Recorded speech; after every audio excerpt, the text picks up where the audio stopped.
I've- be a strike through. Welcome, welcome, guys. Welcome to the January 8th, 2020 meeting of the East Hampton Town Planning Board. Happy New Year to all. I'm very pleased to report that our senior member is now our even more senior member. Ian has been reappointed for another 7-year term. Yes, indeed. Thank you, thank you. Our youngest senior member. He's the youngest member. Well, but one he's day we'll also all the catch senior up to you. member. If we're lucky. All right. We have quite a few matters on. We have also a public hearing scheduled for 7 p.m., which we'll get to just as soon as we can, at or after 7 p.m. But we're going to start with the sub-waiver review for 3 Mile Harbor Vista 2. No, I think, yeah, you're just on the phone. I can see you better that way. You can't see. I don't have one of those. I should add, it is now 2020, and I am without a nameplate, as is Sharon. Lift the And one Lou. from ZBA and I just could, put, you know, cross off the word vice. myself, yeah, exactly.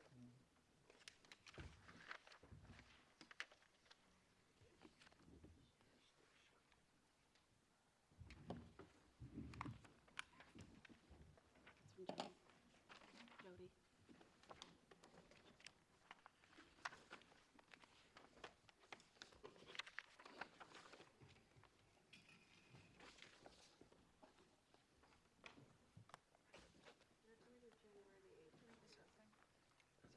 Yes, for the public hearing notice.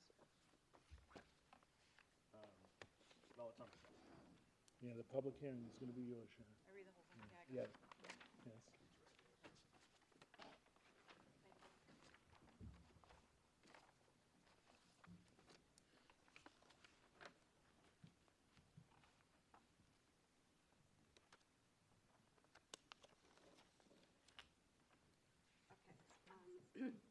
As mitigation for variance requests necessary for one of the 3 parcels proposed in this subwaiver, the applicant offered to file a preservation easement over the site that would limit future changes, and the town hired Robert Hefner, a historic consultant, to write this easement.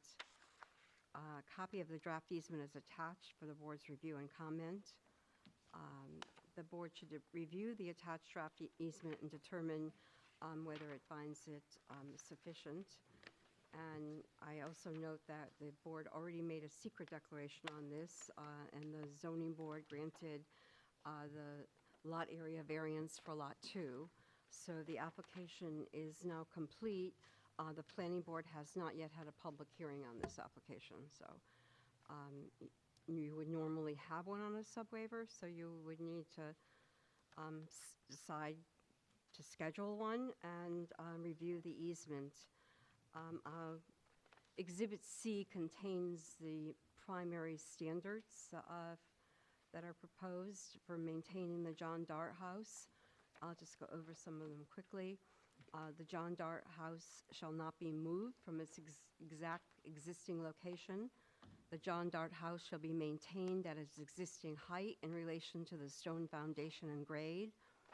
The timber frame shall be retained. No member of the timber frame shall be removed or relocated. Deteriorated members of the timber frame may be repaired or replaced. The following exterior features of the John Dart House shall be retained: the stone foundation of the circa 1850 house, wood shingled exterior walls and roofs, chimney, window sash, and casings of the south wall, first floor and west wall, first and second floor. The following interior features of the John Dart House shall be retained: chimney with fireplaces and bake oven door, wood box in room 102, interior casings and chair rail of room 101. The floorboards of the second floor shall be retained in place, and the second floor shall continue to be counted as part of the gross floor area of the house. Deteriorated components may be replaced to match the existing. The non-historic addition at the southwest corner may be removed or reconfigured to allow for restoration of the original front door. The non-historic mudroom may be removed, and the dormer on the south roof slope may be removed. This is the outline of the house. This portion is the 1850 portion. This is an 1890 addition. This here is considered the non-historic addition that is, can be removed, and this is a non-historic mudroom. The accurate restoration of a historic feature of the John Dart House that is substantiated by documentary and physical evidence may be carried out subject to approval by grantee. In any case where the above standards do not apply, grantee shall apply the Secretary of the Interior's standards for the treatment of historic properties, as these may be amended from time to time. The standards for expanding the house. The small size of the John Dart House is one of its defining features. The John Dart House was designated as a special historic landmark by the East Hampton Town Board to preserve the house and to prevent additions that would overwhelm it. The restrictions below achieve the goal of maintaining the integrity of scale. The total gross floor area of the John Dart House shall not exceed 2,400 square feet. Which is the gross floor area of the existing house, is approximately 1,400 square feet, so an additional 1,000 square feet. Any new addition shall attach only to the north wall or east wall of the 1890 north addition. So that would be within this dotted line. So to the north of this and to the west of this, in this area of the house. Any new addition shall not extend west of the east wall of the circa 1890 addition and shall not extend more than 14 feet 4 inches north of the north wall of the circa 1890 north addition for a distance of 26 feet eastward as depicted by broken lines on Exhibit D. The roof slope, ridge, and eave shall match those of the circa 1890 north addition for a distance of 26 feet eastward. These restrictions are intended to allow the circa 1890 north addition to be extended 14 feet 4 inches to the north and then extended eastward with a cross gable roof, all matching the form of the north wing. Eastward of the 26-foot setback, any new addition shall have a gable roof with a pitch not less than 8 3/8 inches rise in 12-inch run, and not exceeding a height of 24 feet. The height of the circa 1850 house is approximately 22 feet. This item is the only exception to item 2 above. The non-historic addition at the southwest corner may be removed or reconfigured to allow for the restoration of the original entrance in the south wall. If reconfigured with no expansion of gross floor area, this addition may be partly or wholly relocated on the east wall of the circa 1850 house. The addition shall be compatible with the John Dart House in scale, height, massing, proportions, roof form, textures, and material. And then there's also some standards for the setting of the John Dart House that are provided for. So the board should discuss whether they find this easement acceptable. Very good. Anybody have any questions for Joanne on this? I have a question about the preservation easement. I was wondering, there's a stipulation there that talks about extinguishment of the easement. If the house were to burn down, for instance, that would be the end of the easement. So I was wondering, what would happen in that case with this property? Would it just revert to vacant land and the owners would be able to develop it as such? Well, it would be vacant land if the house were burned down. Yes, So yes, it would but- be, they would be able to redevelop it Yeah. as vacant land. Yeah. I don't know, as I understand it, but the attorney for the applicant is here, and You can- he may be able to address some of your I questions. mean, that's the way the easement reads. It's possible that a different stipulation could be inserted in the easement that would prevent the land from being developed. I'm just asking. I'm not suggesting it. We're trying to preserve an ancient house. Are you saying they would rebuild the house? Is that what? Well, Well, I think the suggestion is it would be built in like Rebuilt as it was in kind, its initial state? or kept as preserved land. yeah. Would that be possible to put that into the It's an easement? interesting concept. I don't know, we haven't had that many of these. You know, this is a relatively new law. So I think this is our first real subdivision, you know, that we've had with respect to that law and the, you know, historic preservation of the, you know, the building that's. There's a lot of it. And you brought some of that up and. Yeah, so Lou, it also says that the owner insures the house. Yeah. If it burns down, the bank is first in line. Right. And if the owner insures the house for $1 million and they take out a $500,000 mortgage, and the $1 million is the reconstruction cost, and it burns down, the bank can come in and say, I want the first 500,000 of that. And then if they find that the second 500,000 is inadequate to rebuild, then they can demolish the house. So I'm not satisfied that it's, Well, we already, you said if it burned down, so we wouldn't need to demolish the house, you mean? well, yeah, you can remove whatever's. Well, what's left, yeah, that's nice. So it would no longer Right. have any historic value. Right. Well, Right. but look at Tick Hall in Montauk, they rebuilt Tick Hall. If you have the specs for it, you can rebuild it. Well, here, may I, to answer your question, you could certainly, if it were the board's desires to have something like that written into this document, you could ask the draftsman that you guys hired to come up with that language. It would be whether the whole board wanted that, and then, yeah. Also whether it would be agreeable to the owner. And then Yeah. there would be a discussion of, you know, the implications of that language and whether the owner would want to agree to that. And what if there's an impasse between what the board wants and what the owner is willing to agree to? What happens to all of this? Goes back to zoning, regular zoning.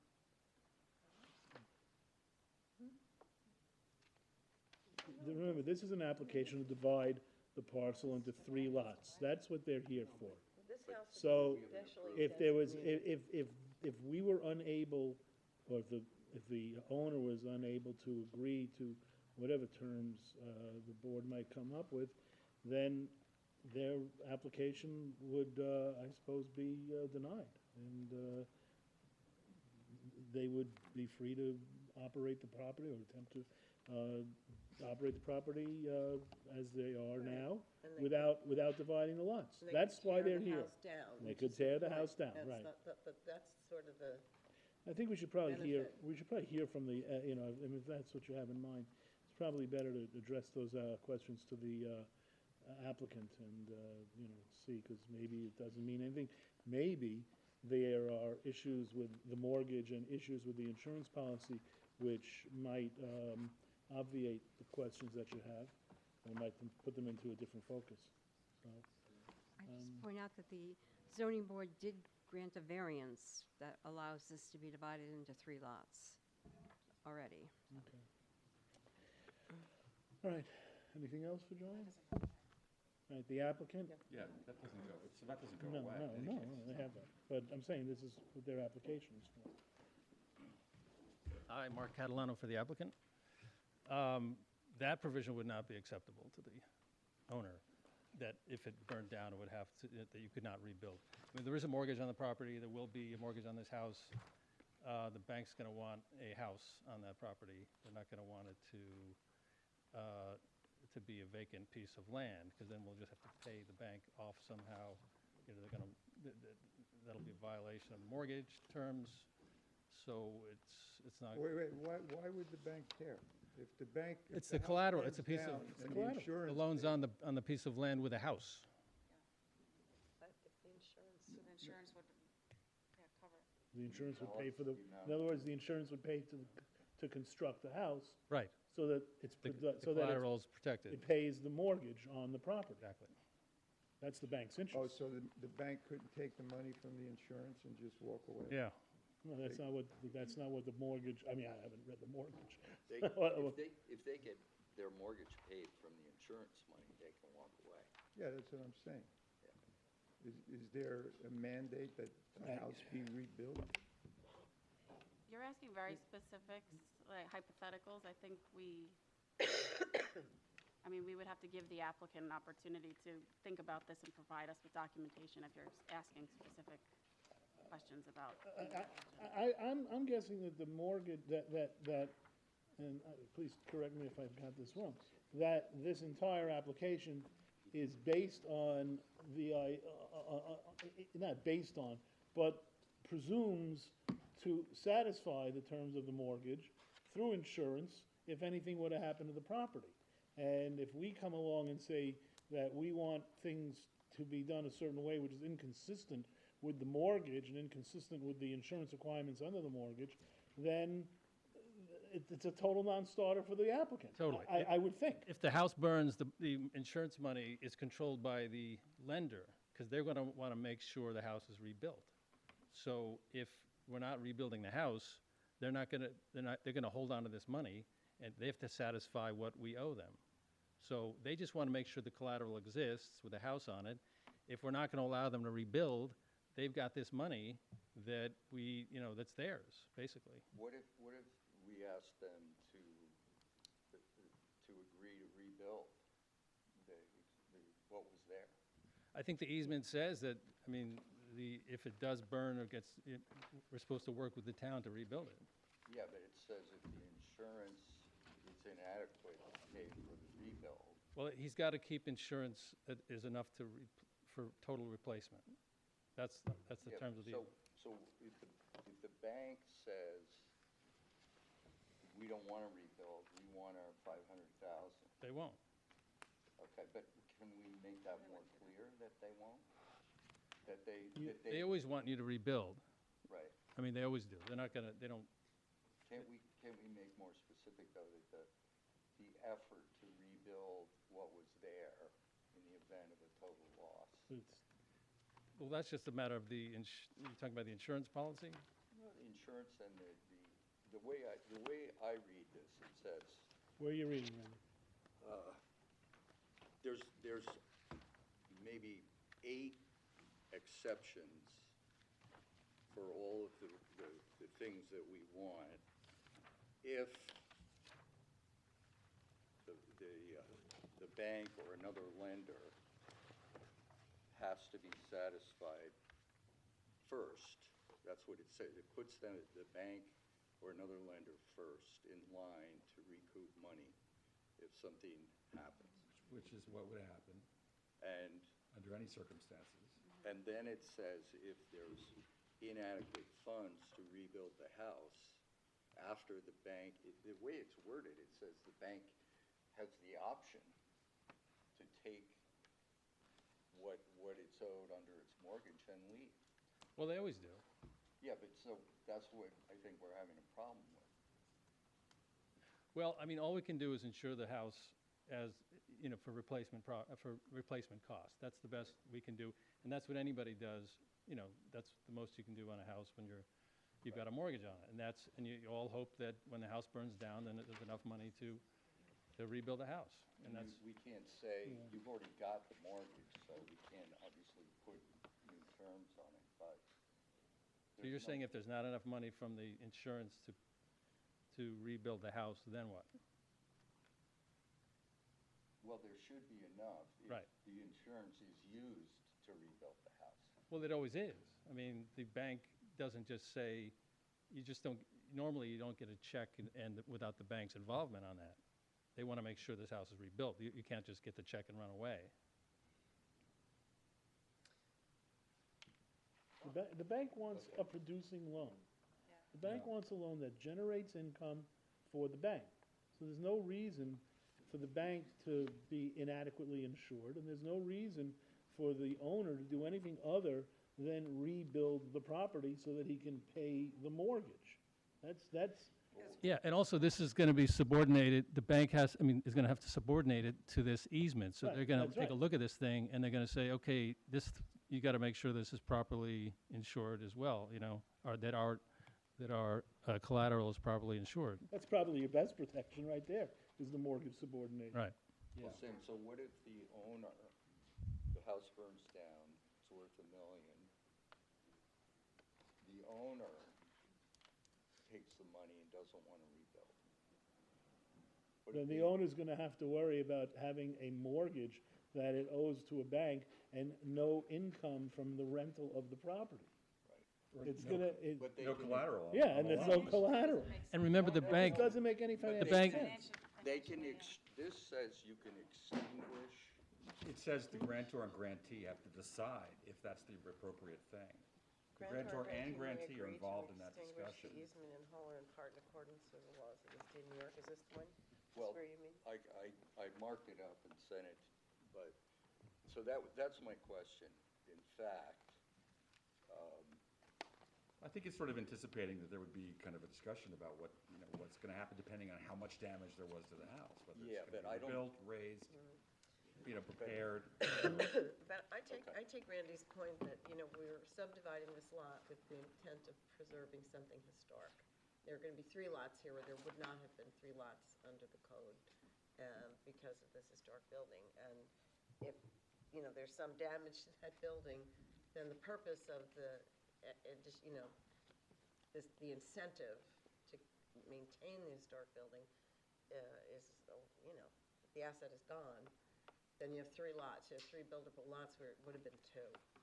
And he's, I mean, Yeah, you're what right. I'm hearing is You're right. what, you know, what we've subdivided this under, you know, with this new timber frame designation for the purpose of historic preservation, but, you know, if the historic asset is, you know, demolished in some way, or, you know, for some act of God, whatever, then Well, but what's to let's ensure- remember this, though. The ZBA might have granted them the lot area variance anyway. yeah, but right? we still. And what they're not getting is what the special historic landmark designation actually permits, which is another building on that lot. They agreed to not do that. Right. To Yeah. get us to sort of, to say that our opinion to the ZBA was grant the lot area variance because there are only gonna be 3 structures, not 4, right? But Ed, So- the zoning board can't approve a subdivision. So the fact that they've issued a variance on the lot area allows Well, us that to. facilitated Yeah, that, it what Right, we're it doing. does come back to us, but I'm just saying, Yeah. the No, I- ultimate but- benefit right. of this I think legislation that I this see is not something. being his point, enjoyed. though, I see his point, and I don't know that we can do anything.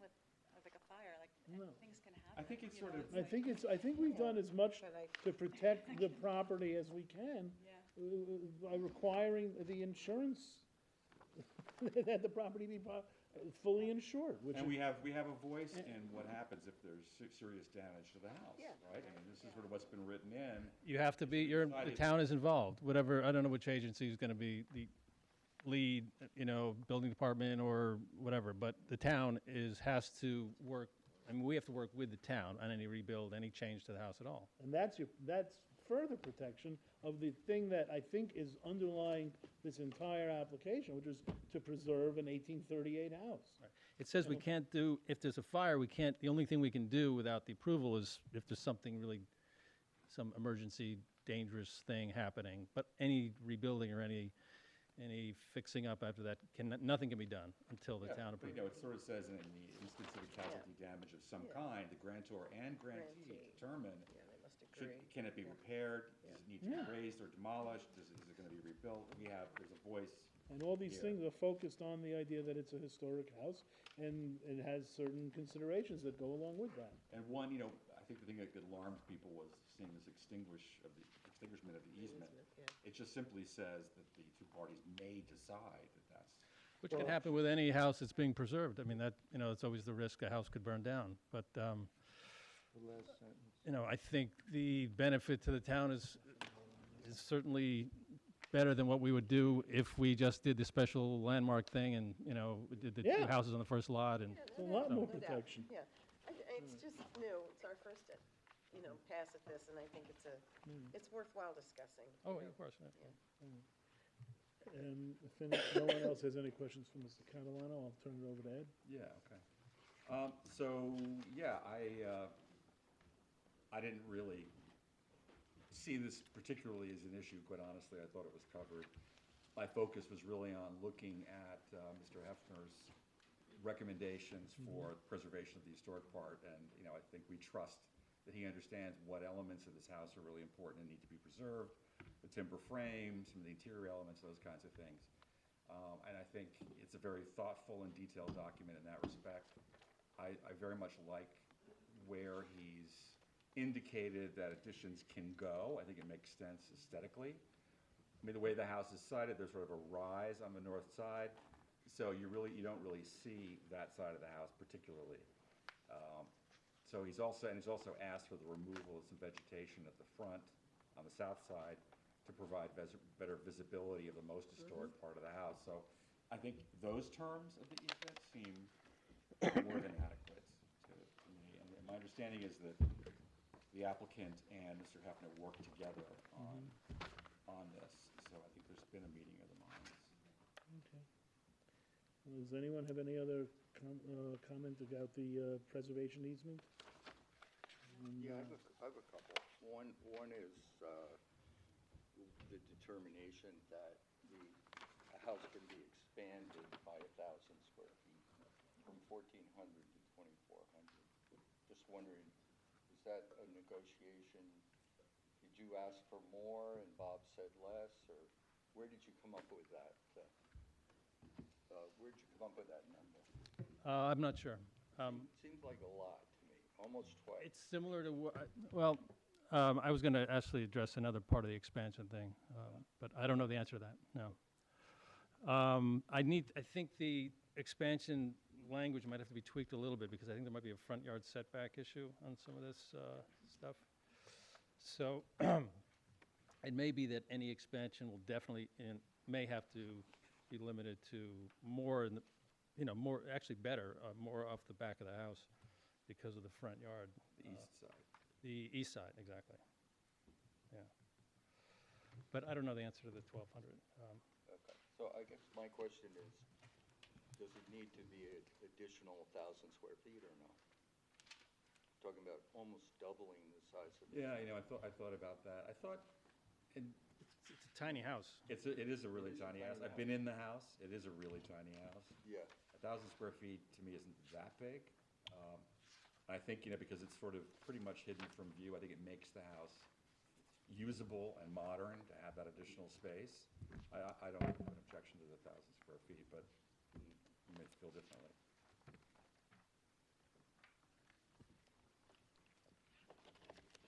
Anything else? 1,000 square feet, and they're proposing 1,400 additional. It's No, it's 1,400. 1,400. Proposing 1,000. They're proposing Yeah. 1,000. Yeah, But okay. there's also, part of it is also being removed. The mudroom is coming off, Yeah, that's a and the good point. dormer is coming, well, I guess Well, the it dormer can doesn't be. add. Can be. Well, can likely be. it would be. but that would So- decrease the 1,400, Sam. It would. And then you'd still go in, Then you're still going, adding 1,000. you're adding 1,000 plus the square footage of the removed Yeah, structure. no, you're right. Yeah. All right. Um, Well, We don't Yeah. have to deciding. well, no, the only thing we really have on our plate right now is whether the easement is, whether we're satisfied with the easement, and if it adequately protects the house in the historic setting. I think we do kind of have to decide, though, unless Yeah. there's a reason not to, Yeah, because this is that's where we're at at. point of It's part of the approval. easement. That's it, yeah. The size is part of the So, easement. Mark, are you saying that we? Do you want us to hold back on this? We do need to 'Cause- think about the addition on. Well, I mean, he's put a dotted line of where he doesn't want you to go past on the north and really the west side. I think that's going to be impacted somewhat by the setback limitations. But all that's really going to do is probably maybe push more of it toward the rear of the house, which is good. So I think That's a good point. it's not going to affect anything you're not going to see from the street. And in terms of the 1,000 feet, I mean, I trust Bob Hefner on, I mean, he's the expert on this, and if he thinks that's not going to change the character of the house or the setting, I think I'd go with that. So you're okay with us granting approval right now? Yes. Okay, thanks. All right. Then, unless there's any further discussion, I think we should just put it to a vote. I hope the house doesn't burn down. We're trying to save it. Gee, I think we can all endorse that. Yeah. What is the house, what is being done with the house, the historic structure? Do they? Hopefully nothing. It's a house. It's a house. They haven't It's just, there's no There's a plan. income-producing activity with the house. They can It's rent just it. there. They Yeah, can rent it. income producing extent of renting it. It's gonna be Yeah, it's not So like a it's- museum or No, something. no, It's no, just an no, old it's just- it's home an that old- could be They Sound can like sell someone it. living. They Oh, can someone sell it. lives So there. it's, okay, so It's, it's, it's a residence, and someone could live in it as is. oh, I see. But the benefit of this new landmark, timber frame landmark designation is that, I see. they can expand it under those guidelines that are held within the easement.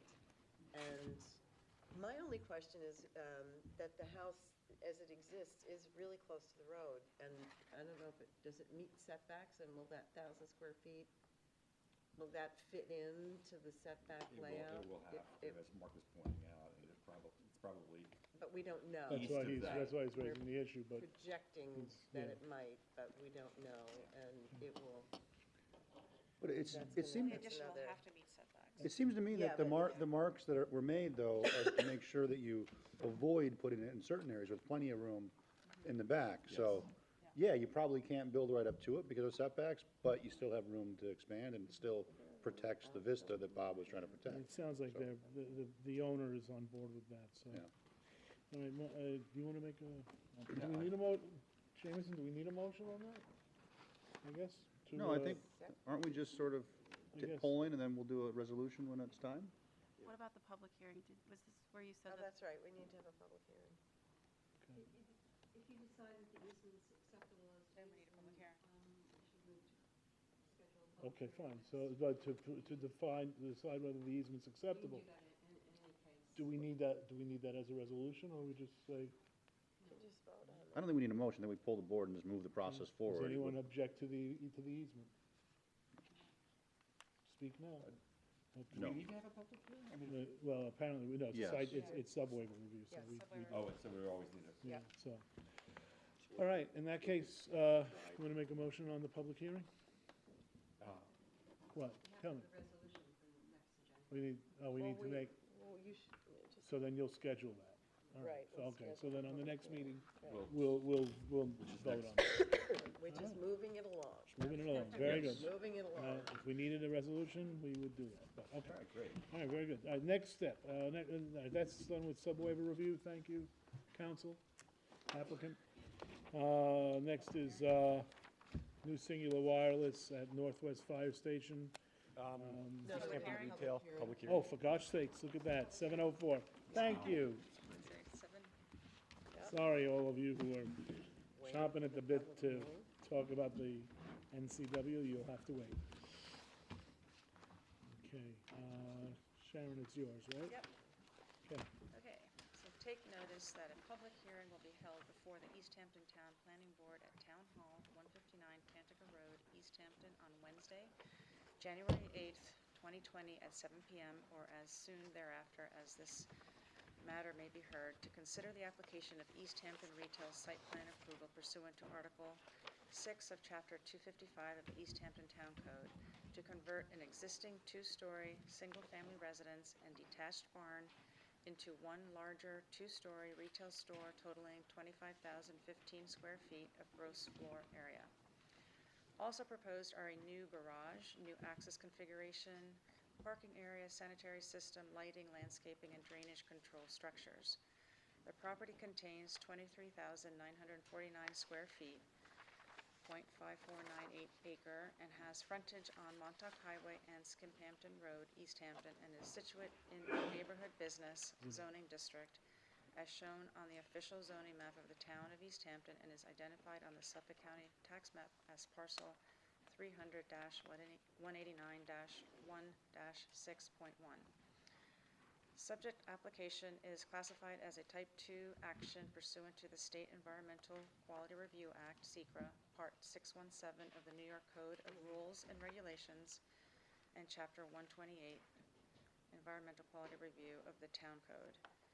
A survey prepared by Saska Surveying dated revised October 7, 2019, a set of plans prepared by Delandro Engineering, PC, dated revised June 26, 2019, including retail, dry storage, project, schematic, C1, IA, OQT, system design, C2, IA, OWT, system design, C3, retail, dry storage, drainage and grading, C4, a set of plans prepared by Delandro Engineering, PC, dated October 23, 2018, including finished floor plans, A000, finished floor plans, A100, elevations, A200, elevations and section, window and door schedule, A201, planting lighting plan 2.3 prepared by Davis Landscape Design, dated October 9, 2019, and proposed garage plans, A101, prepared by Delandro Engineering, PC, dated revised January 29, 2019, are available for inspection at the Planning Board Office, Suite 103, 300 Pantego Road, East Hampton, New York. That is dated Yep. December Yeah. 11, 2019, Samuel Kramer, Chairman. There you go. Thank you. Now we know what to do. Thank you very much. Eric? Oh, thank you, thank you. I have reviewed the Very good. affidavit of service and posting, and it appears that notice was proper. Very good, thank Okay, you. this is the site plan, the property's on Montauk Highway and Skimhampton Road, in Panago, not quite Amagansett. This is the proposed addition to the existing building. This is the new parking and access configuration, and then they also proposed this garage with a second floor affordable apartment. Very good. Is there anybody who wishes to be heard with respect to the East Hampton retail site plan?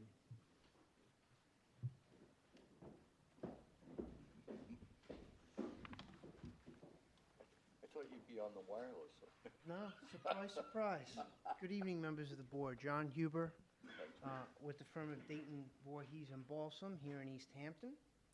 We represent the owners of 51 Skimhampton Road, which abuts the subject parcel. So this subject parcel, this is the property owned by Jill Singer and Bradley Singer. If I may, I have two handouts that I'd like to hand up to the board. We don't, you haven't been here, but we don't take matters on the night of the application because, well, it's a public hearing, so you can make it part of the record, I suppose. And, Yes. Okay, that'll be fine. And I've conferred But with it's the not- representatives, with applicants' representative regarding the things that I will speak to. We're not here per se to oppose the application, just to express the issues that are of interest to Mr. Schneider and Ms. Singer. Okay.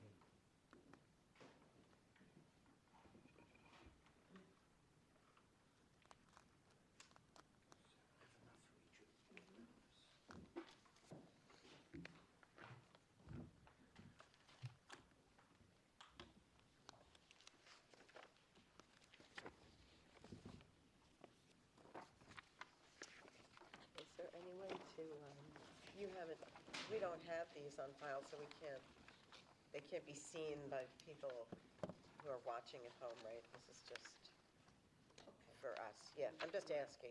And I'll Yeah. try to make the Okay. record very clear and then listen. No, I know you'll do a good job.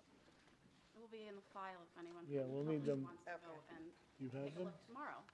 Make, if you would, make sure that it gets to the planning board, to our staff. I have so a that- set for Jody now I can hand up, if that works.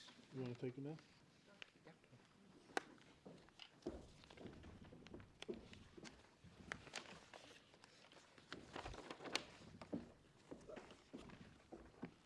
Okay, so the first packet I handed up is essentially a set of site photos. And I'll go through those very quickly. The first page is a view of our client's house at 51 Skimhampton Road. The second page is a view from the driveway at that property looking west into the subject parcel, the applicant's property. And I provide that photo just to demonstrate the visibility of the existing structures on the other side of that fence there. The third page is a view from Skimhampton Road looking northwest at the applicant's property. And I just took these photos yesterday, so they are as current as they could be. The second one is a bit zoomed in, and it shows the existing conditions at the property. The next page with the circle is essentially, this is what it looks like.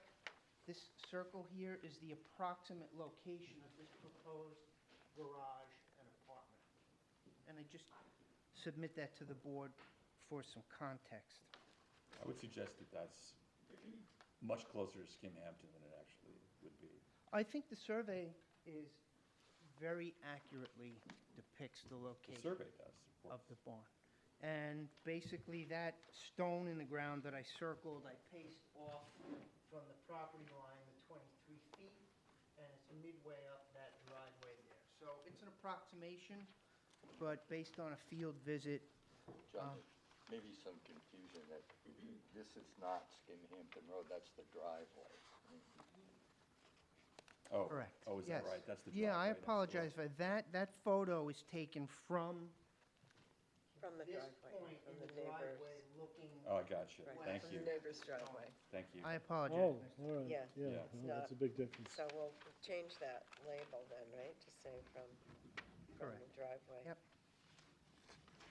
The next photo is actually the opposite.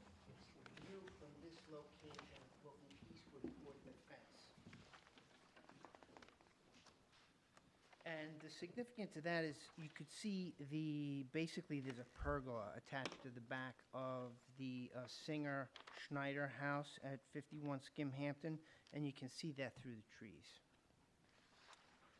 The last photo is an aerial image where I call out the distance from this location to basically that pergola on my client's property, and that is approximately 112 feet.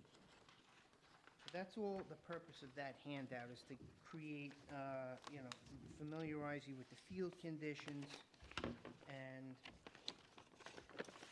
then to sort of lay the foundation for the next packet. The first sheet of the next packet is this site plan, and I circled the barn, or the garage, and the apartment. The next sheet is the plan for the garage and the apartment that was prepared by Delandro Engineering in the lower right corner at sheet A101, and it was revised as of, I guess, January 26, 2019, if I'm not mistaken, according to the rev box just above. And, my take on it is perhaps the elevations on the sheet could be labeled differently in order to be clearer. For example, on the survey here, you can see the staircase to the second floor on the garage is really facing south. The north arrow is up here, but I would consider that to be the south elevation, and that's what I labeled it in the upper right, in the lower right corner of that plan that I marked up. I think that should theoretically be labeled south elevation. The significance of that is that right above it is what I think should be called the east elevation. That's the view that my clients will see from their property.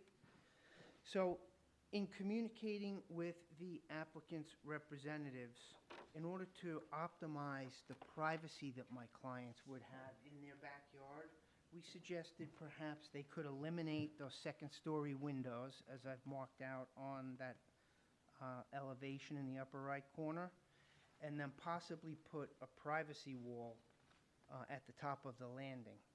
In the event that those revisions are not accepted, theoretically, someone could be standing up here on the landing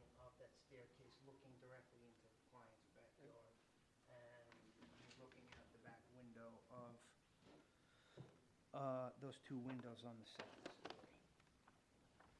And then the last page on the handout is a marked up landscape plan. And I know there had been some communication with other interested community members where Japanese cedars and some fencing were discussed.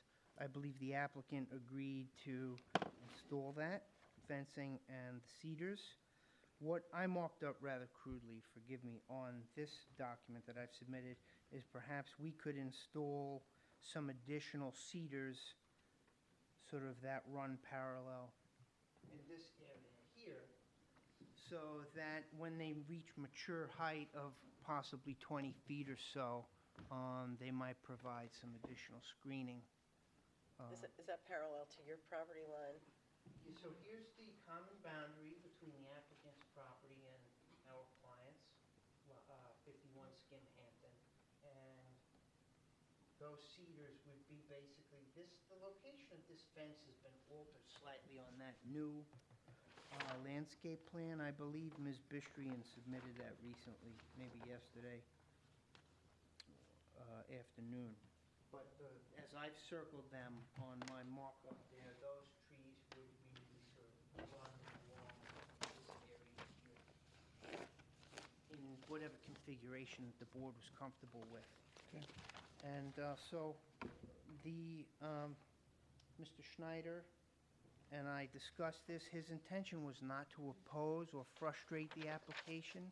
He was just hoping that the board would consider these suggestions so that the approval of this issued by the board really does serve the interests of good planning. Very well. Thank you for your consideration. Thank you. Are there any other members of the public who wish to comment with respect to the East Hampton retail site plan? Thank you. There being none, entertain a motion to close the public hearing? So No? moved. Britton, Oh, Britton. did you wish to?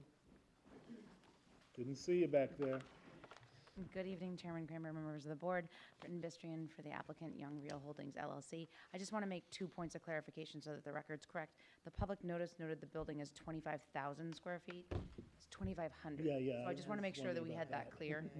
And I also just wanted to note that all of the items that Mr. Huber outlined, he spoke with both Tiffany, myself, and my client, and all three of us unanimously said that those were acceptable. So I just wanted to make sure that you knew that we will accept those modifications. As long as the board accepts the Japanese cedars and taking out the windows and putting a privacy screen, we're fine with that.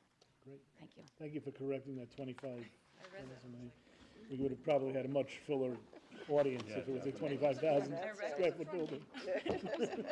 So, all right. Now, at this point, does anyone else wish to be heard with respect to this application? In which case, Make a motion to close the second public hearing? all those in favor of closing the public hearing? Aye. Any opposed?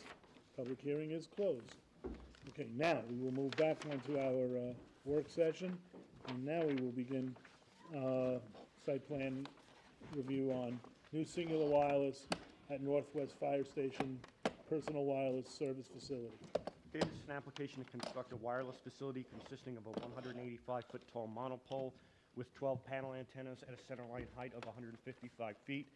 They're also proposing a diesel generator, equipment shelter, concrete slab and equipment area, and a gravel access road. Property is zoned A2 to A3 and situated in Northwest. It's been used historically as a brush dump, and there was an application approved for a fire substation in 2017. This is an unlisted action. We'll get to SECRA in a minute. There's a change from the memo. The application is submitted as a direct result of litigation pertaining to AT&T at Iacono Farms. That application was denied by the planning board. The environmental impact statement for that project considered this site as an alternative preferred location. The settlement agreement requires that the town review the project within 60 days. You should consult with council about the terms of that agreement. With respect to the special permit standards, this meets the definition of an opportunity site, none of the criteria for an avoidance area. They're proposing arm-mounted antennas which can't be concealed within the pole. However, this site is large and wooded, and the tower would be well concealed in the interior of the site. You're not supposed to be more than 10 feet above the average tree height. They're significantly higher than that. That's about 50 feet. With regard to color, they've submitted color samples, and the ARB will review that. This project will need variances due to the doubled fall zone setback. Specifically, this is the tower here. It would need a variance from this property over here, their backyard, and then this property has a new home going in. And then also they'd be within the doubled fall zone of the fire station. They had previously proposed 160 feet, which wouldn't need variances. The town requested additional height for emergency services, so that's how they got to 185 feet. Their structural analysis and RF engineers report appear acceptable. They've submitted a number of visualizations, which I'll go through in a second. They're in this packet. Basically, it should be well concealed from view from surrounding properties. As you can see, this is roughly, for example, this line here is about 370 feet. So it's in the interior of the vegetated site. We would just want to condition that the gravel road be local quartz gravel with regard to the access. So basically, well, we'll touch on seeker in a second. You should schedule you should have a resolution to schedule a public hearing for tonight because we need to meet the 60-day time frame requirement. All approvals need to be granted, or the applicants get approval for the Iacono site, which again was POSDEC'd and denied by this board. Eric, is that true, even though they've, well, I'll ask you when you're done. Okay, sure. I'm almost done. So. Okay. The property is an appropriate one for a wireless facility as it represents an opportunity site and can provide substantial concealment due to the existing vegetation. So another thing that came up recently was SECRA. We'll do uncoordinated review. The only other non-town entity is the DEC, but because of the time frame, we'll let them do their own SECRA on their issues when they get to it. Really, all we need their approval for is for doing soil testing after excavation. They're not within jurisdiction of any freshwater wetlands or anything like that. It's just the fact that since it's an old brush dump, anything removed or excavated needs to be reviewed by the DEC as it was. That was a condition of the fire station as well. So let me go through some of the items that they submitted. And also, I think most of us know the site well. Here we are, northwest. Long Lane is here, the Iacono facility was here. So it's these three parcels here, and I will zoom in, but just to give you an idea, it's between Northwest Road and Bull Path. This is a 2018 aerial. They have received the building permit for the fire station. So, individually, this is that big packet of information that all the boards received. Does anybody need an extra copy? Do all the members have this? It's this. A new copy? I have two, so. What's the date? You want it, Lou? January 8th. January 6th. Oh, It's the skinnier packet. the memo on top is January. Oh, that's the cover page. Okay. Sorry. And that, they just submitted that because they needed to revise the site plan to show the proper setbacks for the double fall zone requirement. They didn't substantively change any aspect of the project. So this is the elevation. Again, this is 185 feet with room for a whip antenna on top, which would bring them to just about 200. They're proposing their equipment at 155 feet, and then the town would utilize the space above it. So they submitted a full-size set of plans as well, which show the visualizations much better, which actually, not sure if okay, here we go. So this is showing you sightline from different areas. Obviously, there's a whole bunch of them. These pictures they did, simulations, it's very difficult to see. there's not much change that you see there. Can you enlarge that, Eric? Yeah. I'm having trouble seeing. I can't imagine if someone's following at home if there's any way to see it. Thank you. Yep. So, So where, yeah, this is from a neighboring residence. There's really only one of them that shows it very clearly. This is looking in from Old Northwest.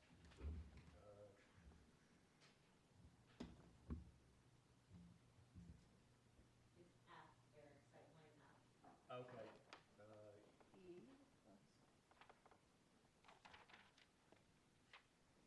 I knew there was one on here where you could, oh, there's really only one where you Yeah. can kind of see it, and you Yeah. can see the armor ray coming through there. uh, But yeah, I mean, it is very deep into the interior of the site, so I do think that that's an accurate reflection, obviously from some locations.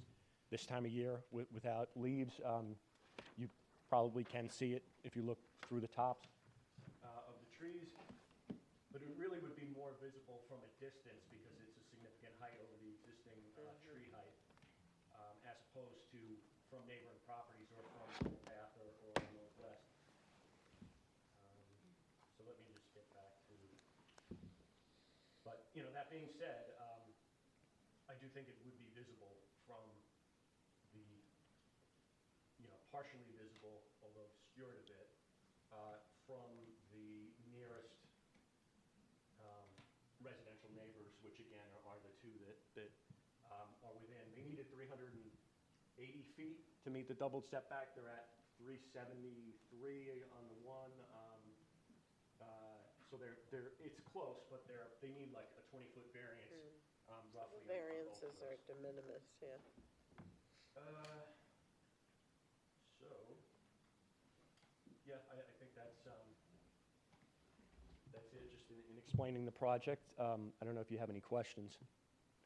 I'm sure you will at some point. I have a procedural question, which would Sure. be, if we're locked into this time frame, how can we schedule a public hearing without those variances being granted, and how is there any way to get those variances in time? The zoning board their public hearing is scheduled for the 21st. So what you would do is schedule a public hearing. Your public hearing would be February 5th, I believe, would be the first meeting. So the zoning board will have time to hold a hearing and make their decision on it before your public hearing is scheduled, and then it would subsequently have to come back in front of you guys very quickly to meet the turnaround. So When is the deadline? it's December 7th. That's the trigger date. And there's no problem, I mean, normally we have to deem an application complete once the variance is granted. I'm sorry? And Jamison, you're good with that whole timeline? We unfortunately, it's what we. Great, no, great, I'm not stuck trying to with, and cause we've any. been behind the scenes. Yep. With all of the Yep. various boards, and especially, as you know, the organizational meeting was only yesterday, so Yeah. we still weren't 100% sure of each board's agenda, so we were working with, like, for example, ARB has a Friday meeting this week, but it's tight, but I think we've gotten it.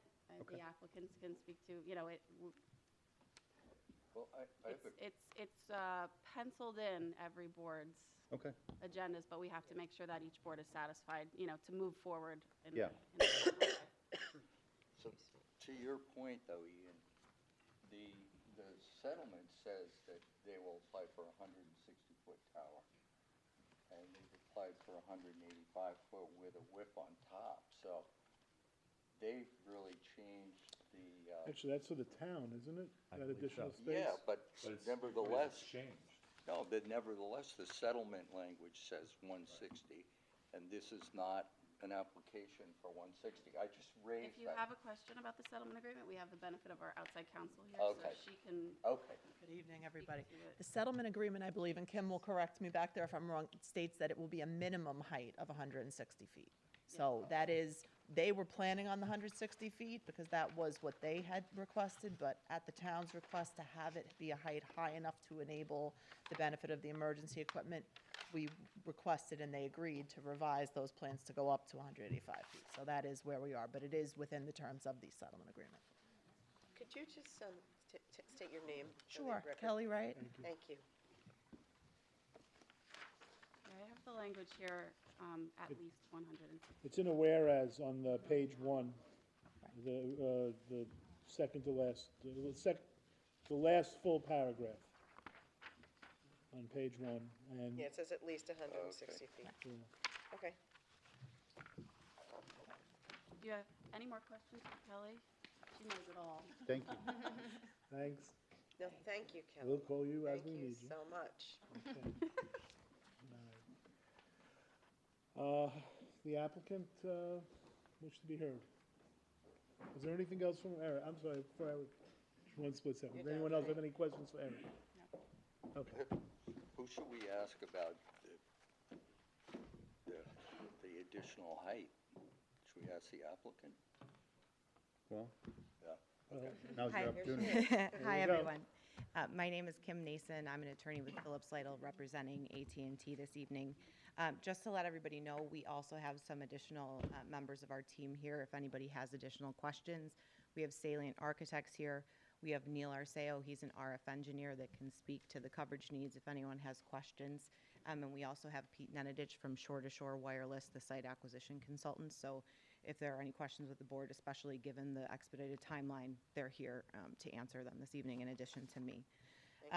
So just to back up a bit, we're here on an application for special permit and site plan for this personal wireless service facility that is 185 feet. But just to give a little more context to the settlement agreement and refresh everyone's memories, that Iacono Farms application was filed back in 2015. That application was evolved over time and ended up being for 9 flush-mounted antennas on an existing windmill structure on Long Lane. And as Eric mentioned, in 2017, the town denied that application. So there was litigation pursued after that, and the town did enter into this settlement agreement. As was identified during the application process and as the town has indicated in the settlement agreement, the town prefers this site over the Iacono Farm site. The Iacono Farm site was the preferred site from a coverage and visual perspective for AT&T, but the town has indicated that this is where they would like AT&T to locate the site. So the settlement agreement contemplates that and says that, you know, AT&T will file this application for this facility and it will go through the zoning process, but it will be a limited time for review, given that this has been going on since 2015. If the boards do not issue all the required approvals, if there are any issues with this site in the 60-day time period, then as Eric said, we will be authorized to construct the Iacono Farm site. So essentially, the town has indicated its preference for this site. AT&T has been working with the town. We've submitted this application, and now it's proceeding with this site under the time frame or the other site. So I just wanted everybody to have the full context of where things stand under the settlement agreement. So we are proposing a 185-foot monopole, but as everyone just discussed, we're going to locate at a centerline height of 155, so the top would be at 160. We communicated with the town early on regarding the potential for co-locating emergency equipment on there. The town indicated that they would like us to have the tower up to 185 feet. They would put equipment above us, and they may or may not put that whip antenna on that was shown. That's not part of our application. Our application is only a 185-foot tower, and the additional height above our 160 feet is only for the town's use. So AT&T is at 160. So I just want to make that clear so everyone understands, you know, where the height came from. In terms of the fall-down zone variances that are required, as Eric mentioned, those again are a result of the increase in height that the town requested. You know, back some time ago, I was out there when they did the site design visit. They did try and, you know, accommodate all of the code requirements, being set back from the property lines, the height of the facility, being set back from all habitable structures and areas where people congregate twice the height of the facility, and it was designed that way, and then the height increase pushed us into some variances. So that's where the need for the variances came from. Essentially, in the settlement agreement, the town acknowledges that AT&T has a gap in coverage and that it has the ability and the town has the obligation to allow AT&T to remedy that gap. But I just want to reiterate for the board what the gap is. And again, Neil can answer additional questions on that.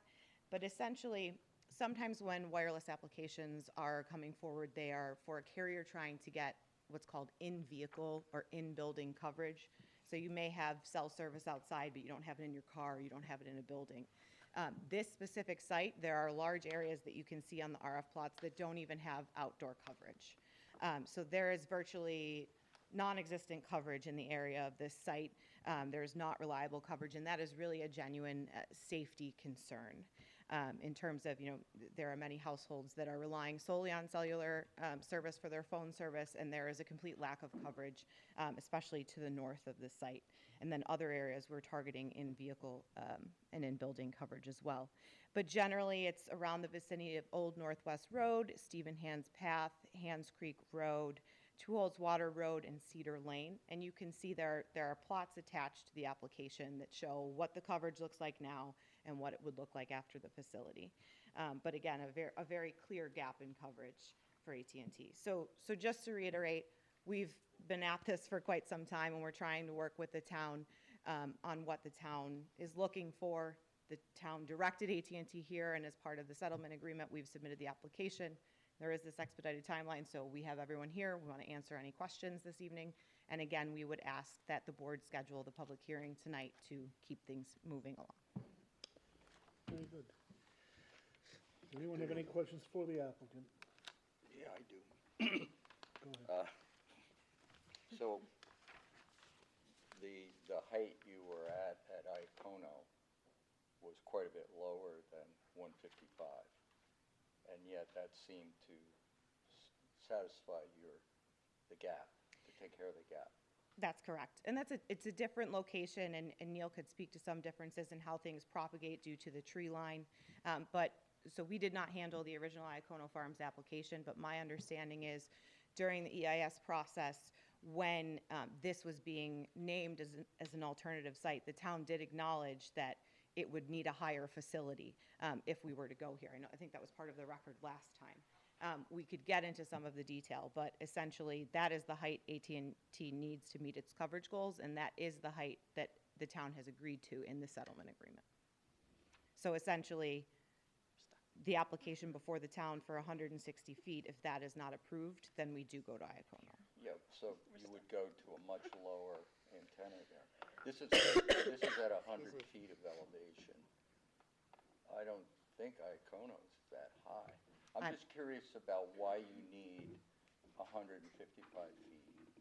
If you actually really need, what would happen if you were at 100 feet?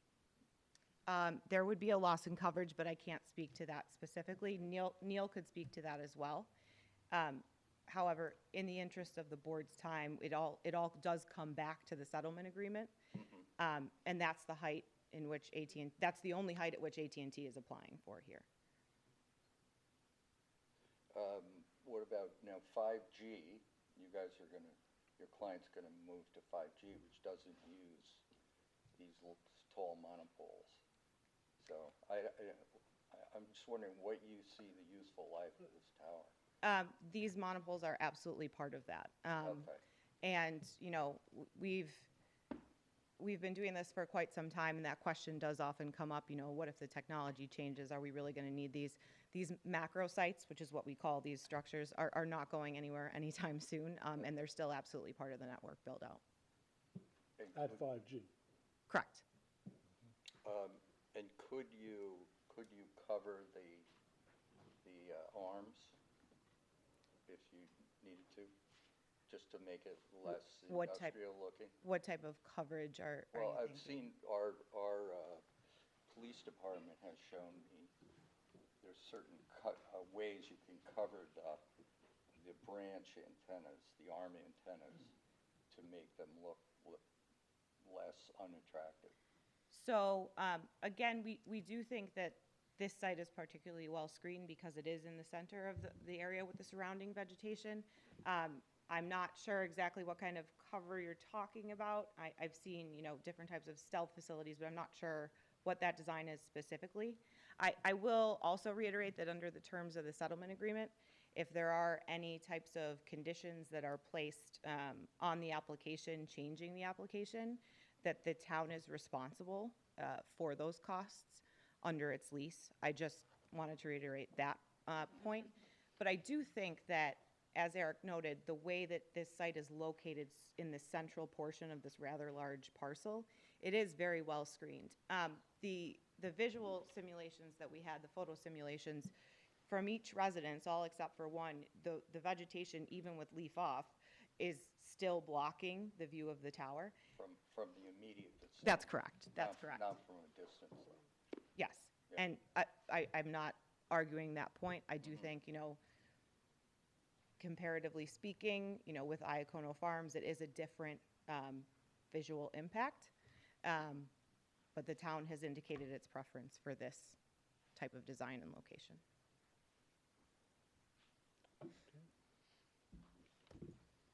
Any other questions? Good, Randy? Do you have something else? Well, I still, so we also weren't considering the emergency services addition at Iacono. So, I'm looking at now, maybe Iacono is a better site. Well, we have a stipulation of settlement in a federal court case. I know, well, it goes back there if we don't approve this. Yeah, well, It's not a better site. So, you'd have a lot of, I know, you'd I have know. a lot of discussion before anyone would agree that it's a better site. I'm just saying that It's not a better site. if we were to, I haven't heard anything from the town board, I guess, about wanting this emergency services on the top of this tower. I don't know how important it is, I don't know how necessary it is, but it's not anything that you really care about. In other words, you would be happy with 160. That's correct. That's the height AT&T is looking for. The settlement agreement says that we're giving the town the option to locate its emergency equipment on the top of the facility. Yeah.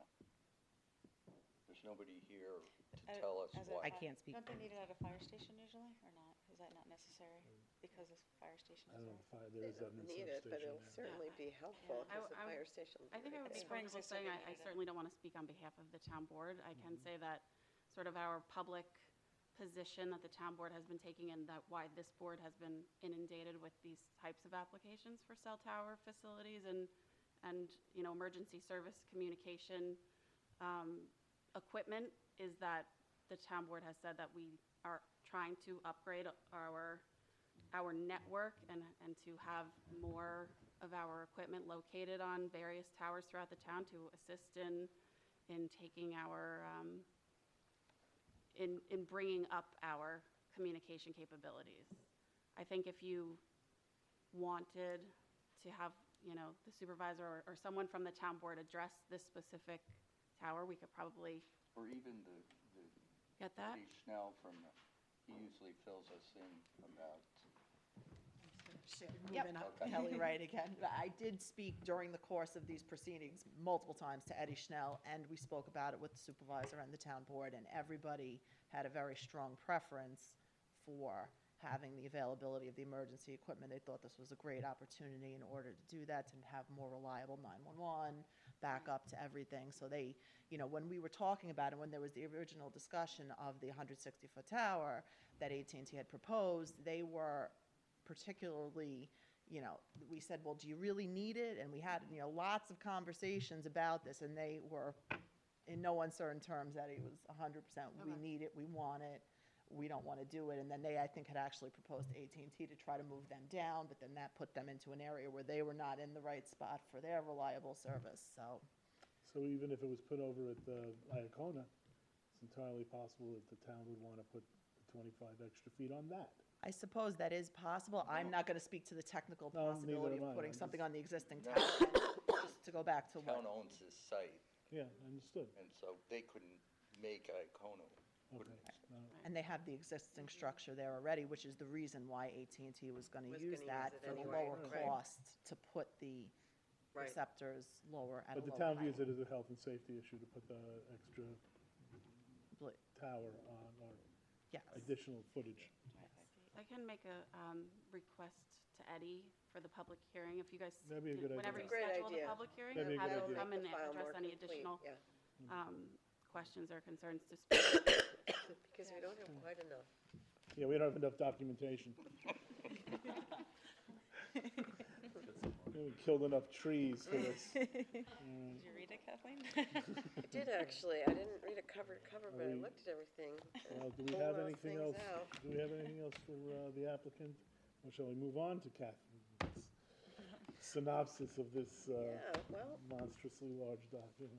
if everybody's ready, I don't have that much to say. I mean, I think this is the outcome we were hoping for anyway. We had asked during the Iacono examinations, I'm sorry Mr. Huber isn't here, so I could just wave at him one more time, because he was the one that actually represented you at the time, that we asked the applicant to consider the brush dump.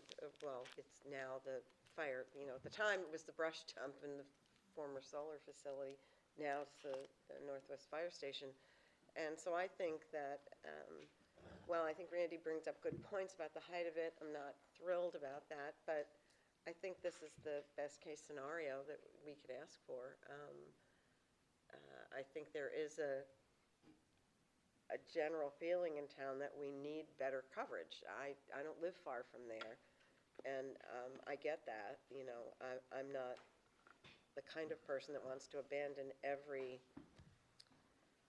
rural characteristic of our community simply to join the, wireless communication age. But this is a fire station, and it's a very appropriate place, to my mind, for a communications tower of this kind. So I don't really have anything to add. I think we should just go for it. I'm sorry it was so painful, but thanks for moving it over there. It's where we kind of wanted it to begin with, and I wish it was shorter, but there you go. That's it. Okay.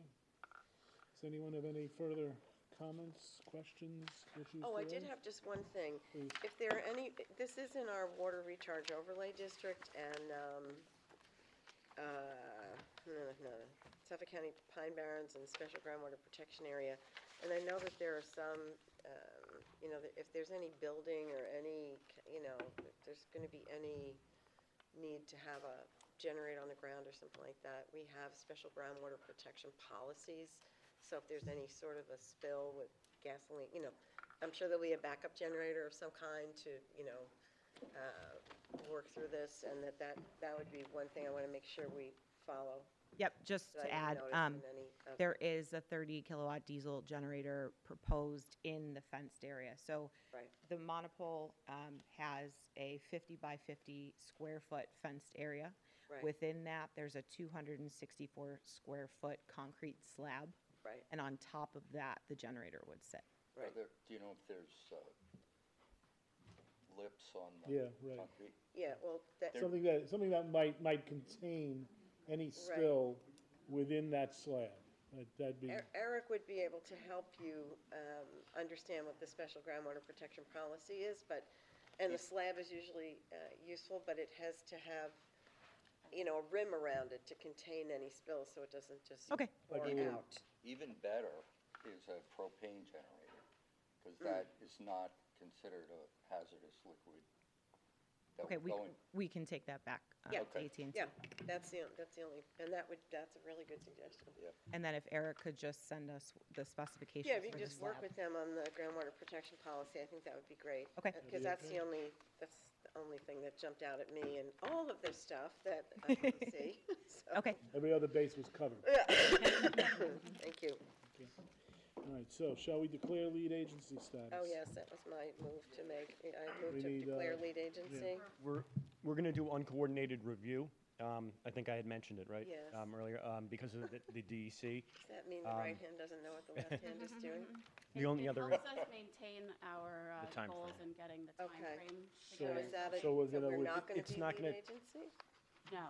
Okay. you'll be independent agencies reviewing Declare it. us as an independent. It won't change agency. any of the substantive, review of the application. In particular, because it's an unlisted action, we're able to Uh-huh. do that. Oh, okay. And- All right. and then the zoning board will just have to make the same acknowledgement at the Okay. meeting. Who's All the right. lead? DEC?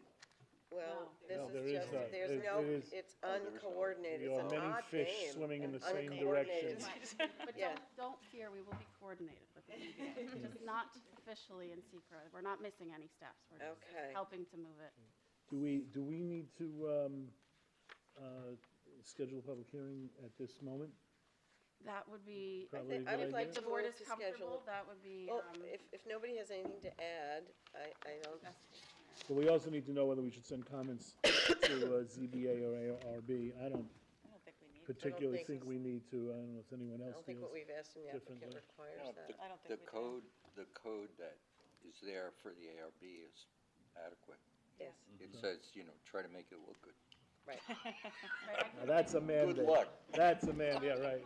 just for still think we should have speaking little tree specifically to the ARB, so the ARB is Oh, going there to you go. hear Close. this. Damn it, Jameson. Guys, let's, please. The ARB is going to hear this, on Friday. Friday, right. They're going to wait. I don't know if they know this yet, but we're sort of working through the calendar. They'll wait until we have our public hearing and the ZBA has their public hearing in the event that any minor, Okay, Issue condition or, arises, yeah. change. Right. okay. So they will, formally make their approval if there is one after we have our public hearing. Very well. So it's possible too, just, before our public hearing, if the ARB hears this on Friday, they may send some comments to this board to consider. But I actually think it might be worth sending, I mean, if we're in favor of this, we might want to send comments, because with the time frame, if there's a delay in ARB who doesn't necessarily have legal representation at every meeting, or do they? someone will Okay. I think Yeah, in for this this one, instance, yeah, I it's think it's a going to be pretty safe shepherded bet. Okay. carefully. Yeah, but if they're Okay.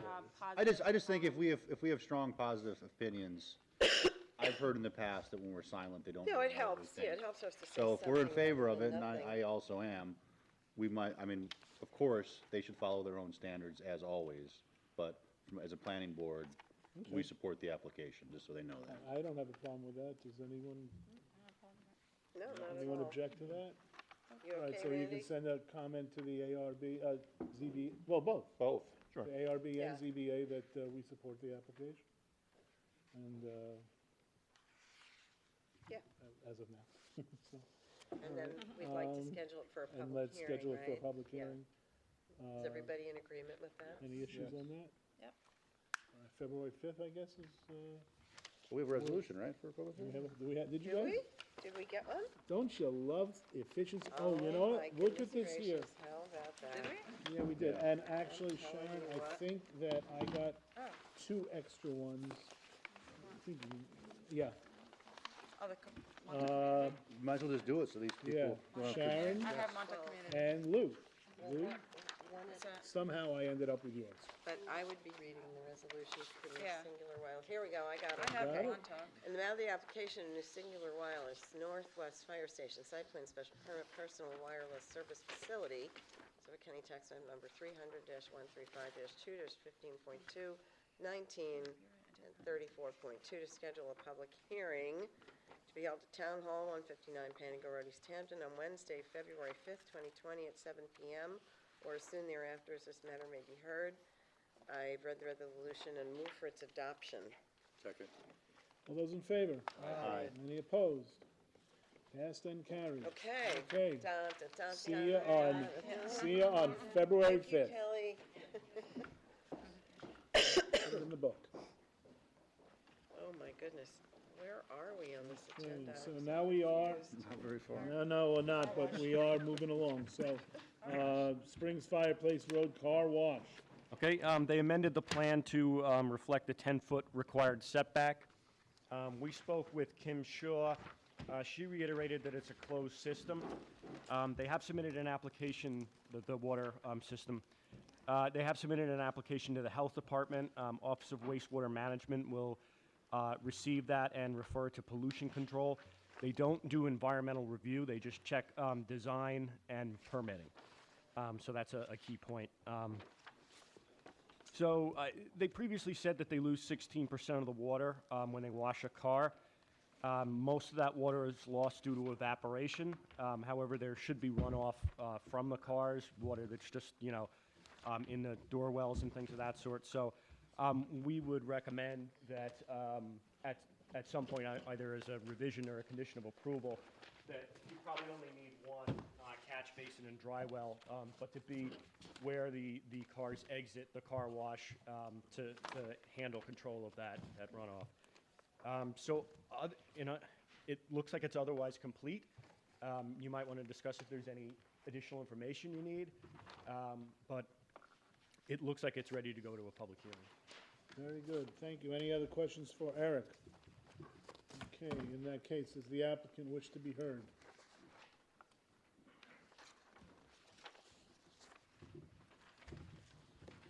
Good evening, Chairman Kramer, members of the board again. Britton Bistrian for the applicant, Springs Fireplace Road Car Wash. I just want to point out that on the survey, design engineering plans that we've submitted, we did note drainage from roof, parking area, sidewalks, west car wash queue, car wash exit ramp, and west entrance and sidewalk, and they're all calculated with dry wells. So I think we have addressed that. I do also believe that we've addressed all the requirements of a site plan to be scheduled for public hearing. I know this has been an application where a lot of the public has commented, and so I would request that we move to public hearing and take all the public comment at one time. I mean, I know we've had some piecemeal in, but I don't know if anybody wants to speak tonight, but I would encourage the board to ask everyone to come to the public hearing. Very well, thank you. Thank you. Any questions for the applicant? I actually have, I did have a question. yeah, well, I'll let Kathy go first. It's Well, you hers. can go, and then I'll go.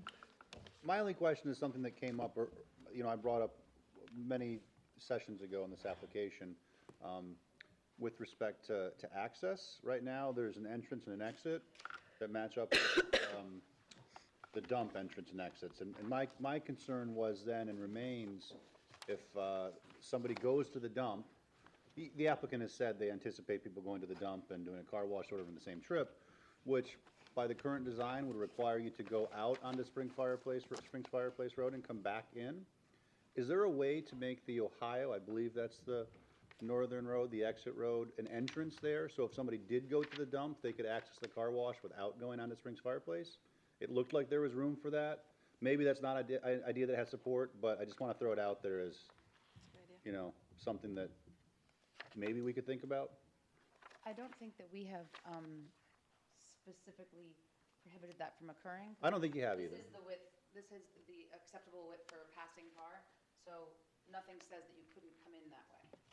So you're open to it. I just want to bring it up now because the public is here. Maybe they think it's a good idea, maybe they It don't. doesn't require but- any changes to the design Yeah. to make that. The idea would be to prevent or to Yeah, I think it's a good not encourage To people to yeah, go out make into Springs trips, Fireplace Road. Because you can imagine a situation where somebody comes to that area, wants to drop off their trash at the recycling center, and then wash their car. I get it, Would- but there's nothing that prevents you from taking a Okay. left in from Yeah, but, Ohio well, and coming just across the property to the queue. That's what I'm And talking you're about. amenable It seemed- to that. It seemed Yeah, like there was absolutely. room. I just Great. wanted to say it, at the public hearing, we don't normally speak. I wanted to say it out loud so the public could hear, and if anybody has comments on that idea, whether it's a good one or a bad one, at least it will be spoken about, or maybe not, but people know. Rick, can you just show, oh, I'm sorry, Kathy. No, it's okay. I Yep. was just trying to. Could you just point out where the cars would queue up? If, let's say there's, There's a better okay. plan than this one, but generally these three, if you see these three, those are the queuing lines. There's one that actually shows the cars in queue. It's a little bit, Actual cars? Yeah. Little- well, little Sure. boxes. Yeah. They're schematic, We'll try Sam, and- they're not real cars. Yes, Would you like me to bring a representations. matchbox car? Representations of cars. Showing how many can actually fit in Yes, those queues? and that's all calculated in the plans and. Remind us how many that is? How many can queue in the 3 lanes? I can't quote that off the top of my head, but I will sit down and look at it, or Well, get back my to you. It's in the file. recollection was there were 8, there were That 3 sounds- lanes? I No, thought I there were always, it's I 10. thought, 2 lanes. I thought the requirement was 8, but you had room for 10. That's my So, recollection. yeah, no, that's what I remember hearing, or reading. And that is a specific thing in the code. Yeah. And they meet what The our code- code the says code- you have to exceeded have. The code says 8. Right, you exceeded the So, requirement. Yeah, but- they have 2 more than. That's good. All right, but look, that idea of being able to come in without having to require folks to travel out onto Springs Fireplace, Yeah, they can make a still do left, that, go a yeah. few feet, make another left. It's a I think good it's a good point, idea. Yeah. So, all right. Any other questions for the applicant? In which case, Kathy, it is yours. Okay, well, excuse me. We have been at this a long time, and My only request at this point would be to, you had agreed to putting the dry wells in, but I would ask that the dry well be put in at the end of the car wash. Yeah, where the, right, yeah, there you go, with a filter, so that it could capture any, I know we've had some, just for the benefit of the public, we've had a lot of discussion, or I have, with natural resources and various agencies regarding the water usage and what might come off these cars, but this is a closed system. 85% of the water will be recycled. The applicant has explained what will happen to that. Be carted off-site once it gets to a point where they can't use it anymore. But the 15% evaporation was one of the things that concerned me, and where that condensate, what might be in that condensate, because we don't have a full list of, the kinds of chemicals that would be used to treat the cars. So I think if we have a filter in that one dry well down there, and it may be that that you've offered a filter and I didn't see that, but I think that would be that'd be helpful for us, because that, the groundwater there is an issue. And besides that, really, we don't have the jurisdiction, the planning board doesn't have the jurisdiction to govern that in any other way. So I would appreciate the applicant's cooperation in that respect. With respect to the parking and circulation, I think the parking is adequate.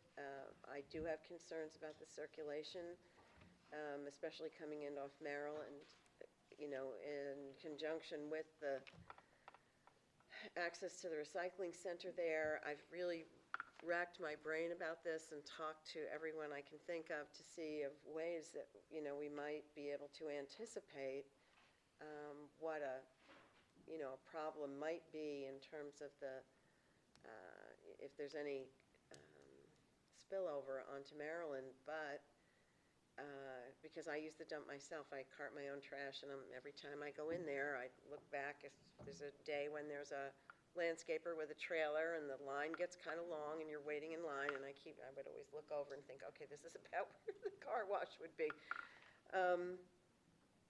So I'm concerned about it, but I can't find any support in the code or in our our process, our site plan review requirements that would support my concerns. I think the applicant has demonstrated that they can queue 8 cars.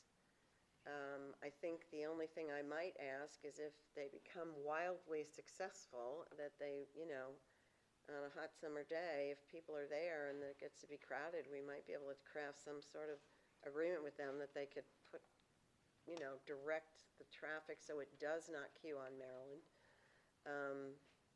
But it's a pretty broad street, and I think there's potential for cars to get by that area. I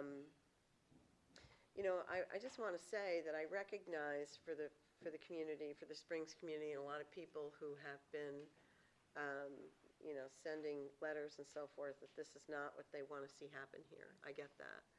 But this is a commercially zoned piece of land. It's an as-of-right use, and the applicant has really met the criteria. So I feel that we just have to move it to public hearing. I don't see that we have too much more that we can do. The applicant has asked us for has supplied what we've asked them for. If I had my way, I would do it differently, but I have to follow the rules. Now, there are also, the queuing up issue seems to me to be the major impediment. And it's a genuine it's concern. legitimate. Yeah, I get it. There'll be a day when there'll be, whether it's winter or summer, if in the winter times everybody's car is covered with salt and silt, and you want to get it all washed off, I could see where there'll be long lines at the car wash. On the other hand, having a car wash as opposed to having folks washing their cars in their driveways and doing severe damage to the groundwater, which is what these, commercial soaps will do if multiplied by as many people in town as, might go to the car wash. That may be a countervailing and, not concern, but something that, is better when we weigh all the various issues. I don't know. I definitely want to hear from the public on this.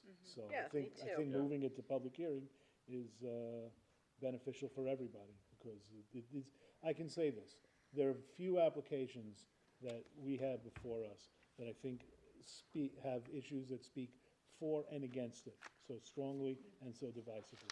And I do think that public hearing, at which the public will certainly be encouraged to come and express their concerns, is warranted. And I don't think we're gonna be able to do anything else with this application at this point. In a perfect world, the town's Springs Fireplace Traffic Corridor Study would have been completed by now, and we might be able to avail ourselves of some of that information, but. But that also has to do with traffic flow. Yeah. And, frequency of visit, and doesn't necessarily address, I don't know, because obviously it hasn't been done yet, but wouldn't necessarily address, queuing up on a side street. I don't know. Thankfully, that's, not something we're. Well, But, no, it might, Randy, it just got Hopefully, like, approved. if that happens, then it's a town, the dump is a town, might address it at that point, like, Yeah. they're gonna have to, designate a lane to get. Yeah, that might, Versus the listen. car wash or and- whatever, Because, look, you have two places where people queue up. You have the recycling center, and now you'll have the car wash, and it is a wide street, so. Yeah, All right, do you have any other comments before we just confirm that? I'm sorry, Lou, please, go right ahead. I want to clarify something about the Can you secret. please accept something from the floor, as you usually do? Well, it usually happens before our conversation, but Well, if you you want, should ask please, if anyone wants to talk. please, if Mr. Pine, if you wish to speak, we'll be happy to hear from you. But since we're, well, I like to keep it to two, but we'll suspend our conversation at the table.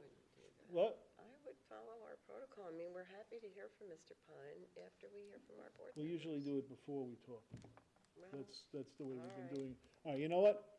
Since we are, please, since we are in our conversation, we'll get to you after we finish our conversation. You're right, we shouldn't break it up. Lou? keep Okay, I just wanted to clarify the lead agency status that we have on the secret review. Now, as I understand it, what we're doing here is we're making that decision contingent on their getting their permits for the Speedy's permit and the Suffolk County Health Department permit, correct? We are already We're- lead agency Yeah, we on are. this. We declared. And wouldn't we? I'm not We're sure not they making need a Speedy's permit. It really doesn't have, your conditioning their approval on that doesn't really have any effect on your secret declaration. Well, I thought, If it's a unlisted action, then there's no requirement that you coordinate with other agencies. So you can, right, but I thought we couldn't do the secret review because this is a proprietary system and we weren't able to get the information from them, which, as I understand it, maybe I'm wrong, they're giving that information to the DEC and the Suffolk County Health Department, but they wouldn't give it to us. I mean, that's the way I understand it. Is that incorrect? I don't think that's, They supplied some information about the system, but not every specific detail of its function. We've I had think, this for quite some time. When I spoke with Kim Shaw, she seemed to feel that, well, she stated correctly that the review of that is under purview of the health department, and that they do have protocols and procedures to review those types of car washes. Every car wash in New York State is required to be a closed system now. So they have certain standards and thresholds that if this goes over it, then there's other review and other permits that might be needed. But this really isn't something of the scale that would probably tip it in any way in Article 6, 7, and 12 of the sanitary code, which is what they'd be reviewing it under. So it is, you're correct in the timeline. It is something, more information was requested. They did submit more information. It wasn't every single detail of the operation of the car wash. It wasn't water volumes, you know what I mean? Because I haven't done testing yet or anything like that, because I haven't built it. But yes, you're right in the fact that that was asked for. Kim does seem to feel, and Joanne and I spoke with Kim, that And I it's spoke something with that's her handled through the extensively. health department process. Yeah, I spoke with her at length. I mean, you know, I wish there was something more we could do, but it's not in our purview. That's my understanding. It's not It's not in our purview with to- regard to what? This is a Board. closed system, it's governed by the county health department, and there are requirements to this kind of system that are outside of our realm of So that, influence. Well, Lou, you could have a positive declaration under SECRA in which Right. you requested more information about the system and groundwater contamination. And a POS deck would require an EIS, right? Yeah. Yeah, And and the question is, what more would we get in an EIS that we, as a board, this board, would be entitled to get? I don't even know if that's, yes, but the relevant issue is that it's a closed system, you know, so there isn't anything going into the groundwater except what might evaporate off the car. but why, Become then, condensate. I'm confused, then, you know, aren't they going for a speedies permit? I don't think they are. No? I Okay. don't think they need to. I don't think that, I thought that they were trigger going in has front of been, DEC for a speedy, well, am I wrong? no? Maybe the Are you applicant going would for a want to. speedies permit? You're not Mr. going for a Britton, would speedies you? permit, right? Speedies is like a huge amount of wastewater. Yeah. that's No, what it this was. is a zero discharge. Right. So speedies is for discharge elimination. right. So, Yeah. Right. no. Yeah, And the county regs don't allow, it requires a It has closed to be a system. closed system. Yeah. Yes. that's- Zero Right, discharge. that's, Yeah, that's the so point. it's the, So we're, you know, it's kind of, it's as much as we can get. And as a practical matter, to my mind, if it's a zero discharge system, what are we going to learn Right. anyway, you know? So, I don't know. that's within our jurisdiction. Yeah, or just as a practical matter, what will we learn? You know, what will we learn if it's zero discharge? And the difficulty in trying to regulate it is that, you know, it's a permitted use. I mean, you know, it's a commercial piece of land, it's a permitted use.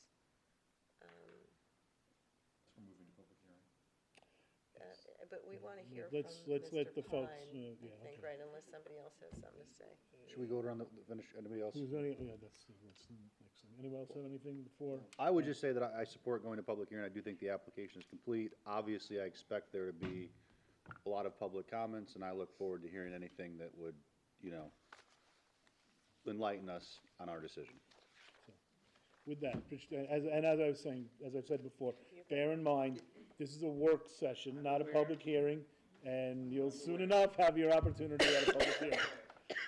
Talk for more than 2 minutes. At least, it appears that you'll have your opportunity at a public hearing, based on what it great, looks like. thanks. Go right ahead. And if you can keep it under 2 minutes, I'll we do would my appreciate very it. best. It's just this Okay. one page. So. All right. My name is Robert Pine, and I'm a resident of Springs with address 497 Springs Fireplace Road. Thank you, members of the Planning Board, for allowing me to speak about my deep concerns regarding the car wash. In a memo prepared by the Planning Department, I think this has been resolved, but it states there are no issues, this may be my interpretation of what the language is, remaining regarding this project. I would like to state that, in my opinion, there are numerous unresolved issues. My principal concern is traffic congestion on Springs Fireplace Road and on the ingress and egress routes proposed for the car wash, from the entrance to the recycling center, Maryland Avenue, and the exit from the center, Ohio Avenue. Already, Springs Fireplace Road has seen a dramatic increase in heavy vehicle traffic and will have further increase of traffic when the East Hampton School Bus Depot opens, and as I've recently understood, the buses from the Springs School are added to that bus depot. Approximately 80 buses. I counted 30 at Springs and I think there's 25 or 30, so it's between 60 and 80. Add car wash traffic, car wash and retail for the retail shop that is proposed with this application, traffic, and you can imagine the nightmare. Traffic in and out of the recycling center is already heavy, even in the off-season. Adding buses and cars from a car wash will make it more intolerable. The buses are proposed to exit on Ohio Avenue, which is the egress, the exit to the dump. Egress, you were right. The egress.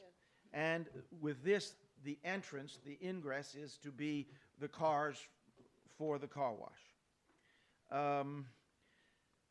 Risks of a serious traffic fatality will increase exponentially.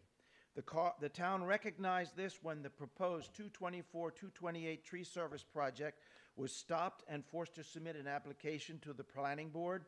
I understand that safety issues around egress and ingress of large trucks onto Springs Fireplace Road from that site's cut-through were a primary concern. The town recognized the traffic issues of a project on this site in 1998 when a dog kennel operation application was submitted. I have copies of that if you all would like them. The ingress to this project was to have taken place from Maryland Avenue, the ingress to the dump. 10 seconds, please. During the review of the application, the traffic problems were recognized, and the town board passed a resolution in August 1999, number 920, stating, and I paraphrase, that the entrance to the town recycling center, Urban Renewal Road, Maryland Avenue, be reserved for access to the town of East Hampton solid waste facility. I'm going to ask you to wrap it because it's All right. over 3 minutes now. The plan I obtained from the town board is presently negotiating a Springs Fireplace Road corridor study and a separate traffic study. And at the very least, I urge the board to postpone any decision until these studies have been completed and reviewed. We must assess the impact of further vehicle traffic. Thank you. Thank you. Okay. And again, I'll ask you to please keep it to 2 minutes. Yeah, really.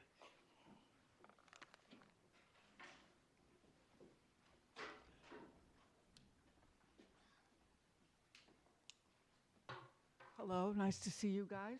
My name is Phyllis Italiano, and I am a resident of Springs and a voting member of the Springs CAC. You know, I consider this board to be a very important board. You are truly the guardians of our semi-rural quality, which is slipping away from us inch by inch, development by development. This car wash is not necessary. It is an assault upon East Hampton and will have a traumatic effect upon Springs, where I, of course, live. And we've gotten along without it so far. I think we can continue to go along without it. Do you know who washes my car? God. When it rains, that's when my car gets washed. And I go out and vacuum it a little bit. Come on, folks, this is not necessary. Thank you. Thank you, Phyllis. That was 55 seconds. Appreciate that. Okay, did anybody else want to speak? In that case, Carl? Thanks. Again, 2 minutes, please. Carl Iris, attorney, East Hampton, New York. I represent Citizens to Preserve the East End. There are two reasons why you can't go to a public hearing. One, you haven't made a secret declaration. The secret declaration is required before you can schedule a public hearing. And I don't think you have the information you need to make that determination. This should be evaluated for the changes in level of service. That's in SECRA. The traffic report you have doesn't evaluate, doesn't analyze, doesn't give you the data that you need to make the determination. You need the traffic study. The circulation's important. The queuing's important. The wastewater's important. Just because this is a hold and haul doesn't mean that you can't demand those applications. You have a right to, and you can.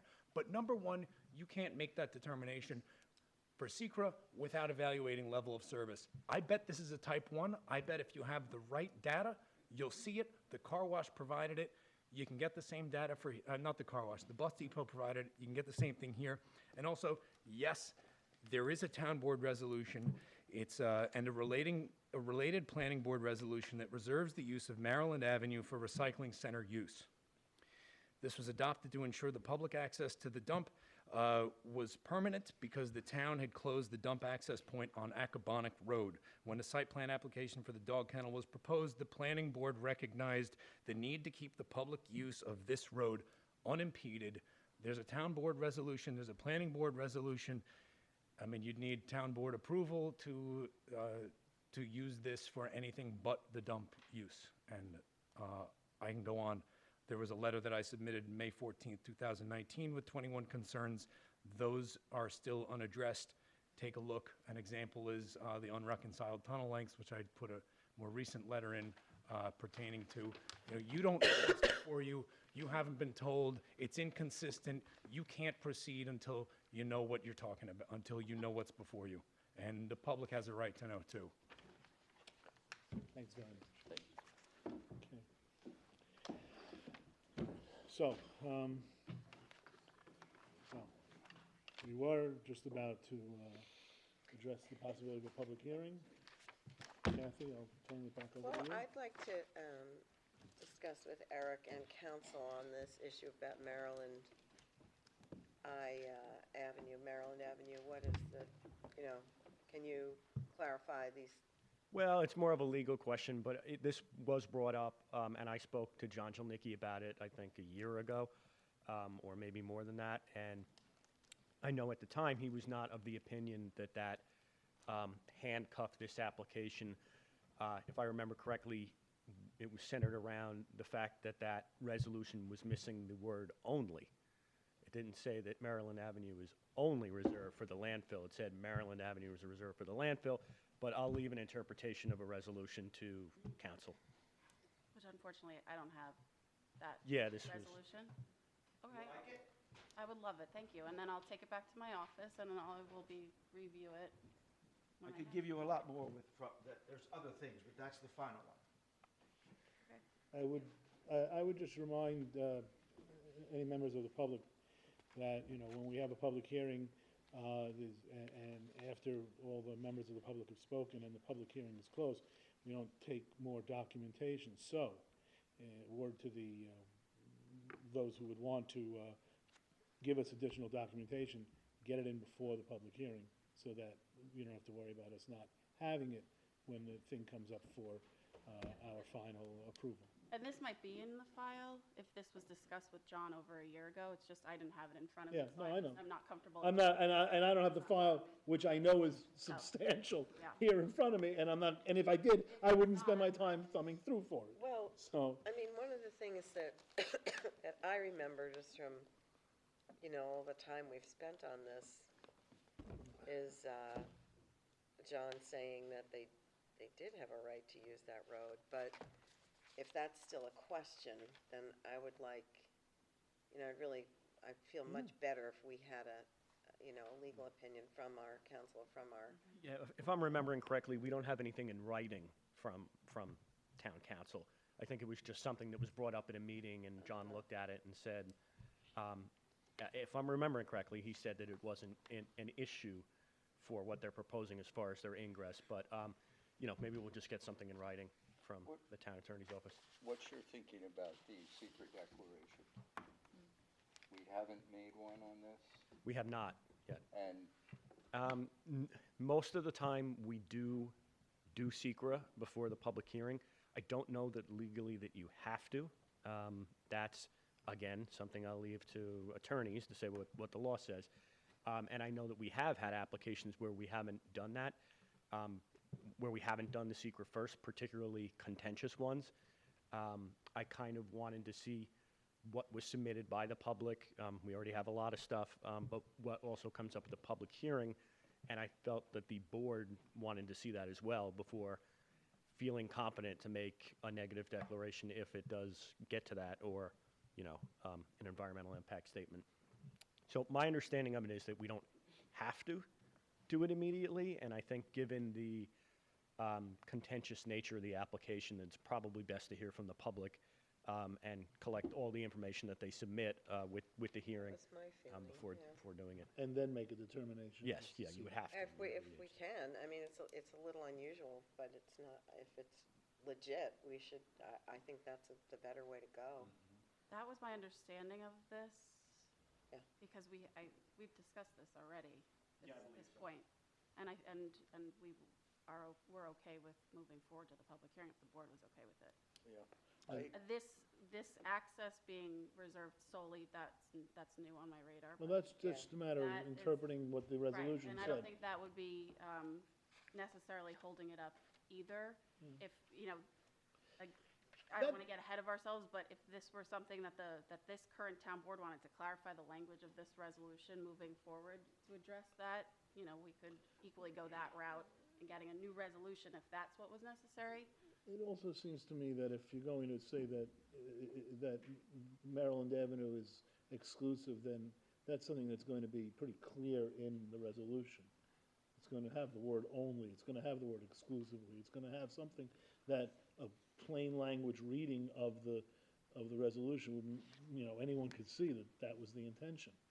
So, but I'll leave it to Yeah. you guys to sit and, It doesn't have those particular words. I mean, I would just want to yeah, no, double take, check also the we don't have to decide now. most recent UR map and see if there was any notation on that. No, we don't have to decide now, it's That just, would be something. we should address that issue. No, I don't have the map in front of me. It seemed like the majority of the board was okay with moving to public hearing. We don't have a resolution on tonight, which means there probably would be one for the next meeting for us to vote on. I think there are two pretty good points brought up, the secra point and the access point.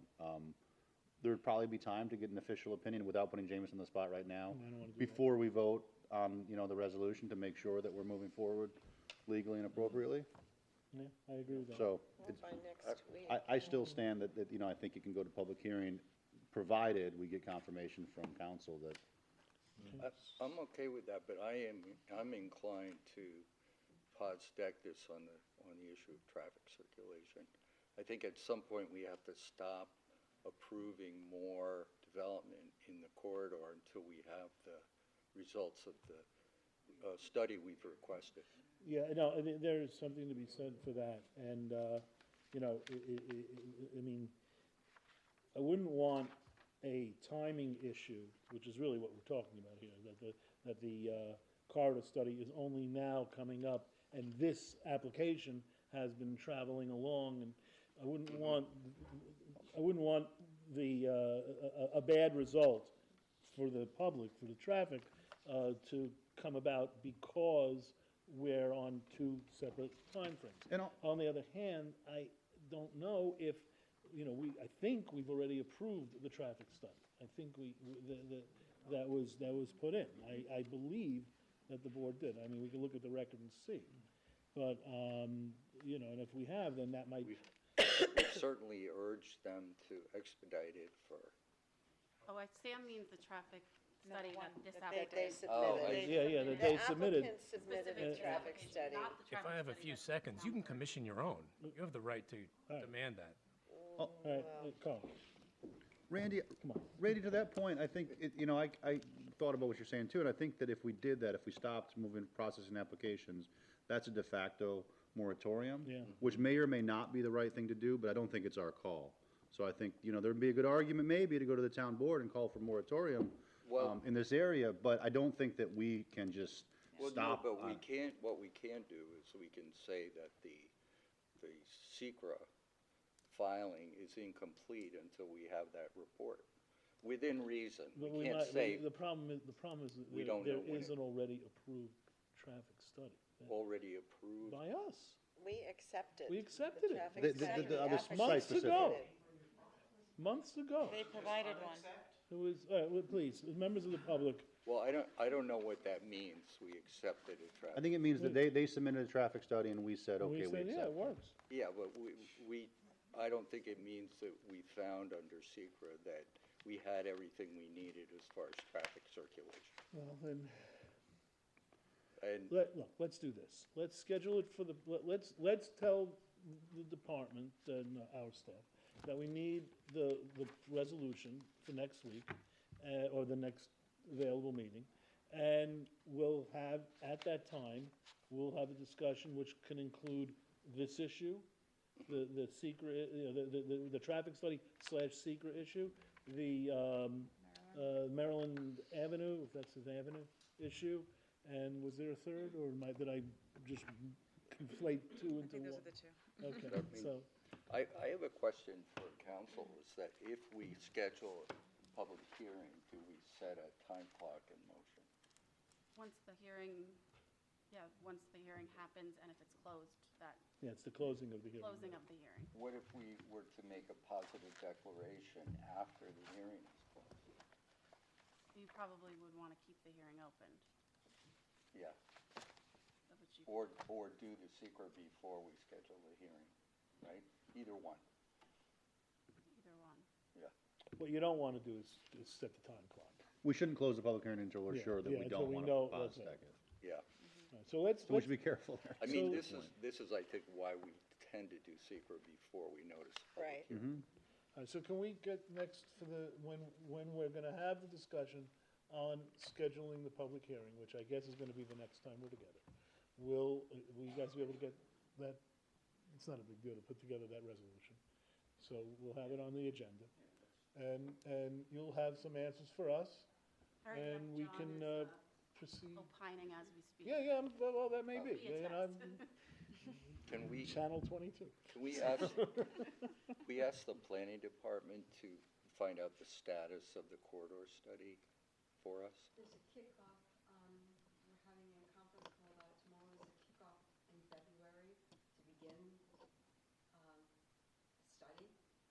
And is there a rough conclusion date, or, I couldn't give you one right. I mean, does it go, do they measure during the summer or anything like Yeah, you that? wouldn't What want we to, did find out is that Suffolk County DPW did take traffic counts during last summer. Okay. So we're going to have that data available. That will help it move it along a little faster. Okay. Very good. So, if there's nothing else, then let's, There's somebody in their hand in the back. is a comment on the, why don't you step up and identify yourself? I don't know that we're able to answer your questions. So if you have a comment, give it a shot. Well, it's something that I don't have access name. to. My name is Max Plessett. I live in Springs, off Springs Fireplace Road. The question is simply, this is my first opportunity. We need your last name, Plessett, spell, please. Plesset. Thank you very much. The question is very simple. I understand from the back and forth that there's queuing for 8 cars in the egress to the car wash. That's correct, right? The ingress. Most car washes that I've ever been to have much more than just egress to the car wash. There are I don't know their business plan, but there are often many cars waiting, have left there for detailing and other services. I just want to know that that's already been What I would, Anticipated, this is yes. all, I don't know if your specific question is answered in the application, but the application is public record. Okay. You can come on down to 300 Panago Place and look through it. Which place? 300 Panago Place, that's all. Oh, okay. And you can also come to the public hearing and raise your, I will. Yeah, raise that Okay. issue, yes. Thank 'cause, you. They do detailing, so, I mean, in car washes. All right, so, I guess that we should schedule a public set a resolution to schedule a public hearing, and then we can, at that time, determine whether it's complete and ready to go. Is there anybody else? I'd like to wait to hear from council on this. Well, I think all we're saying is, we Maryland should, we're just gonna have a. Do it next time. We'll have it, we'll have the Yeah, for conversation. next time, No, not I'm tonight, specifically not yes. saying that Oh, we're I saying thought, I it's. misunderstood. I Yeah, thought yeah, you yeah, were no, saying we the- would do that. I no, want the- to wait to Right, hear. the question is the application complete and ready to be scheduled for public Yeah. hearing? We're gonna hold off on the, is it complete, Mm-hmm. for these very concerns that we've raised.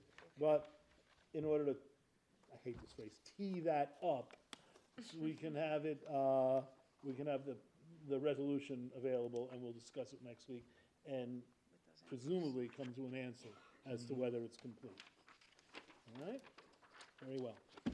Thank you all, thank you for coming out. We have Lakeview condos modification.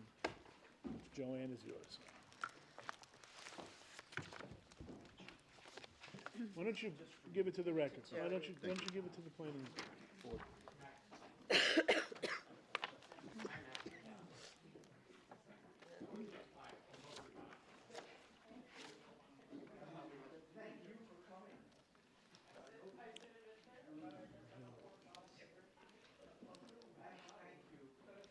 All right. Why don't you please take it outside and not out in the hallway, out in the, outside, in the cold. Temperature's dropping. Why don't you just say, get out? Get out. Because I'm not, No, no, because you're much I too endeavor to be diplomatic. polite. Get out of here. All right.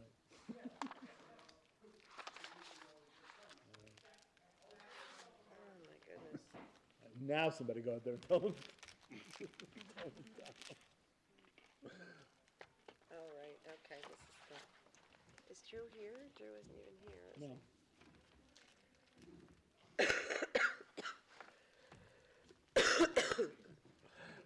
In the recent modification requests, the applicant asked that we approve one single plan that included the site plan with landscaping on it, lighting on it, revegetation on it, everything on one plan, whereas the previous approval had multiple plans. So when they added the lighting to the site plan, we noted that the lighting differed from that was approved in 2012 and asked for specification sheets for the lighting and Kelvin levels. When that was returned, that information shows that 2 of the 3 fixtures have Kelvin levels that exceed the planning board policy of 3,000 Kelvin. And the applicant is proposing to put a film over the lights that The lighting fixture the lighting or the bulb? somewhere, I'm not sure We don't how, know, but over right, yeah.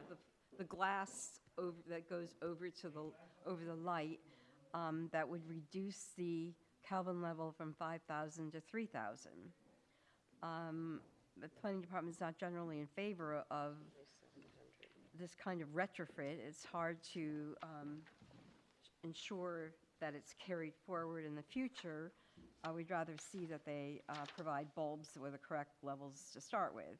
I went back and I looked at the previous lighting plan, and I see that the fixtures that were originally proposed came in, you could have either 3,000 or 5,000 Kelvin levels, and the approved lighting plan didn't really specify the Kelvin levels.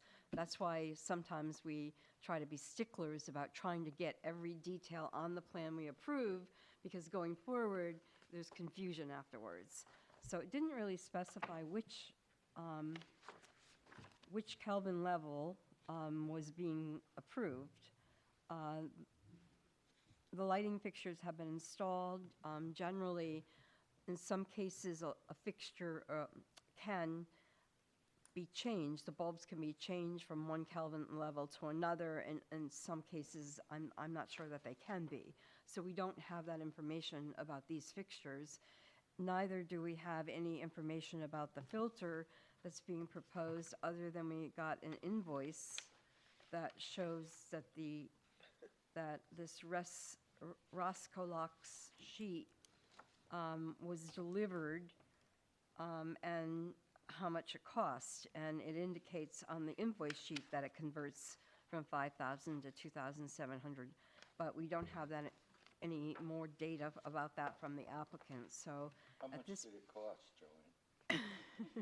No, I'm curious. So you have- $72. So, Per?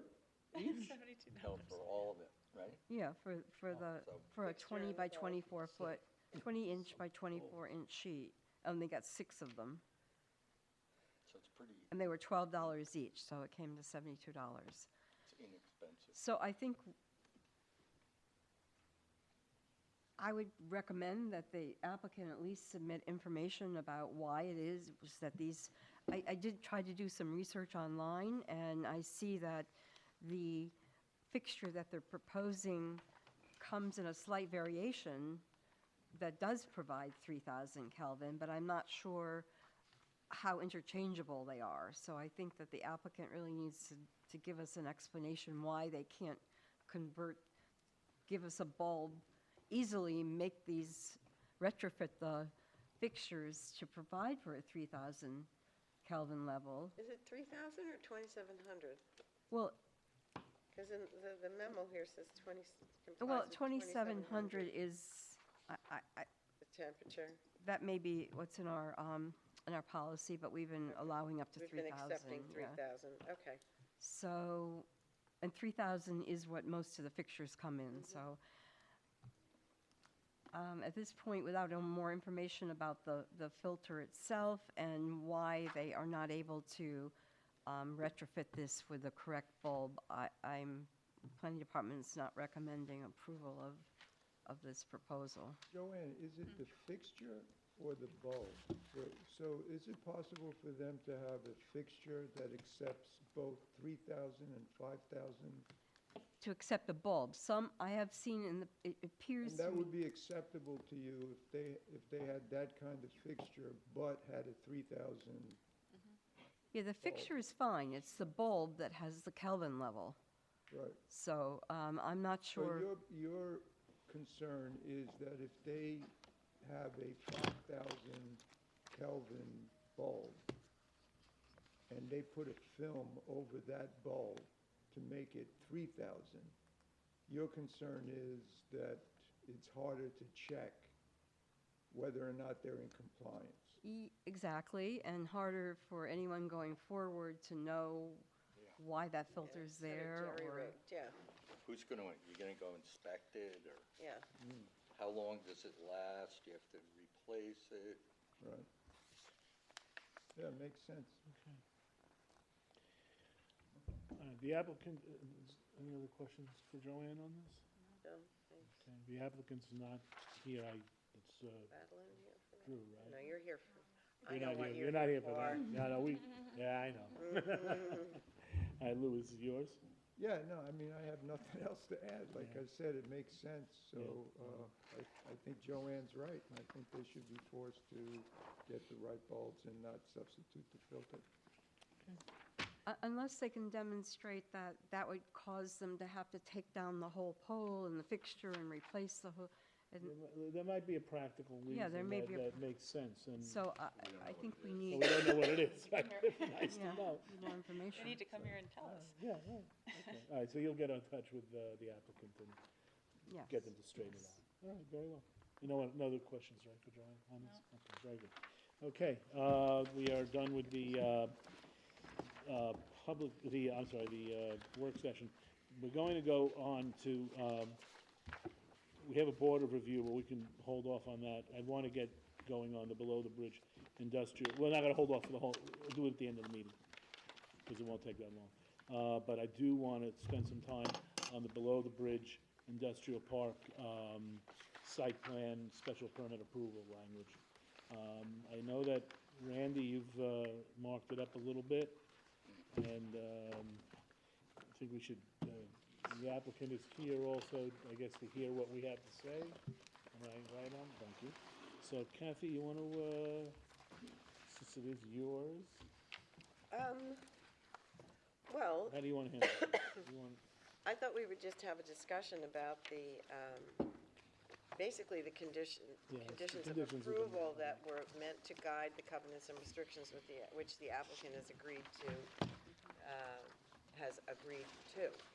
So, and, you know, this was put together by the planning department, and I understood us to be, excuse me, when we talked about this last time, I thought we'd just be doing it in a meeting, and we'd all have a chance to look at this and read through it, and given the fact that this is an unregulated use in the zoning code, and this is our first application of this sort, this seems like a really important approval that we're putting together, and we want the covenants and restrictions to accurately reflect the conditions of approval that we think are necessary for this use to be properly, you know,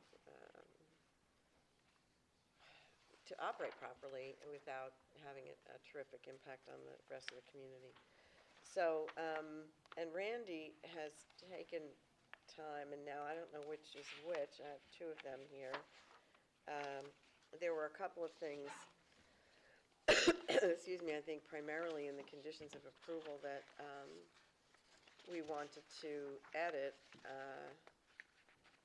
but I'm sorry, I'm confused by these two papers. Randy, do you have yours? Do you just want to go through yours? I don't have yours. Or if I do, I can't tell which is yours and which is the original. I think one of the main is on page 3, F, 3G. It says circulation access facilities are adequate for the traffic estimated to be generated by the proposed use on public streets so as to assure the public safety and to avoid traffic congestion, and vehicular entrances and exits are clearly visible and are not within 75 feet of the intersection of street lines. They are within 75 feet of Queens Lane. I mean, I think really this whole... I didn't know that. No. The whole thing, really, I know that we've done a negative declaration on this one, but, and I'm okay with us moving ahead, but I don't think we can make that finding. I don't know if we have to make that finding, do we? That it's not within 75 feet? Well, To be honest with you, I mean, that's just standard wording that we usually have, yeah. You know- But your But it your says point is right. compliance with town code or other requirements of law, so it would appear to be a requirement. I'm sorry? It's listed under F, which is a compliance with town code or other requirements of law. And it's item 3G, right? Under compliance with town code or other requirements of law. So is it not required? It's listed as a requirement. I don't Yeah, see how we can, It's a standard wording, but there's nothing in the code that says that you can't have an entrance within 75 feet of an intersection. why is Yeah, I this mean, here? that standard wording, to tell you the truth, I didn't look at that, but that's in most of our applications. I mean, Randy's correct. If it's not true, then perhaps. Yeah, we should not have it in there. You know, Just take it So out. we just, so I would it should end after delete clearly it. visible from the street, period. yeah, you could do that. Okay. We You can gonna- do you doing- that? Eric, you marking up while we're talking, or? I got it. I was hoping. I mean, Jameson, you're marking up while we're talking? I'm just wanting to make sure that we can do that. That's not a criteria that we're meant to meet, you know, that we're obliged to make sure the application meets. I'm not familiar with any code provision that says that it has to. Where did this come from? Yeah. Yeah, well, it's coming from the site plan standards, and the general special, it's from the general special permit standards. So could we It's leave this 255. in, this proposal, and relax it for below the bridge? So that we kill two birds with one stone?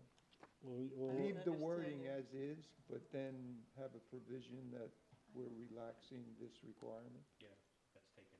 Which sounds, Does that make only, sense? only if. Oh, we No, have- no, because it says that we're finding the application as approved meets the following requirements. So it's Yeah. saying that it meets the requirements. Right. It's But a positive, it's an affirmative statement by us that the access facilities are adequate That meets- for the traffic. It Now, meets a requirement. My Yeah, question is, except- Do we get need to to? alter the requirements? No, is it our prerogative to change a requirement? I would rather And not. Eric is suggesting that he doesn't know any prohibition in the code that, you know, expresses this, but I want to know where this came from. Yeah. It's a special permit standard. It's one of the special permit standards that 75 feet is in the code. So it doesn't meet that requirement. But there's more language that's left out of this that is in the code, that says, I'll start from that vehicular entrances and exits shall be clearly visible from the street and not within 75 feet of the intersection of street lines at a street intersection, except under unusual circumstances. Oh. That's from the code. Okay, Do well, we have to find that it's an unusual circumstance? I mean, all of these applications are Well, like this cheek by particular jowl one on is- yeah, Springs yeah. Fireplace Road, and they're all within 75 feet, or they're close enough to Queens Lane, and, oh, God, it's a bloody mess. All right, well, can we hold that Yeah, what other changes apart does and everyone go forward Yeah, and we see? keep going, Yeah. keep going. Where were you, Randy? Well, I noticed that there's a section in the code that lays out the groundwater protection standards. Sorry, I missed that. What? There's a section that I came across that lays out the groundwater protection standards, like no drain, slope to the, and I thought maybe we could start referencing that. I don't know, maybe that's what Eric has. There's a section in the code that kind of sets forth those groundwater protection standards. It's in an odd place. It's in like service commercial additional site plan requirements. Okay. And it talks about sloping floors to the center, no drain, lifts on the, Yeah, that's a special the groundwater clear- protection policy. it's the only time I've seen that groundwater protection specs in the code. What section of code is it? It's under Did you print it out? site plan additional for certain zones or certain uses, additional Clear as requirements. mud.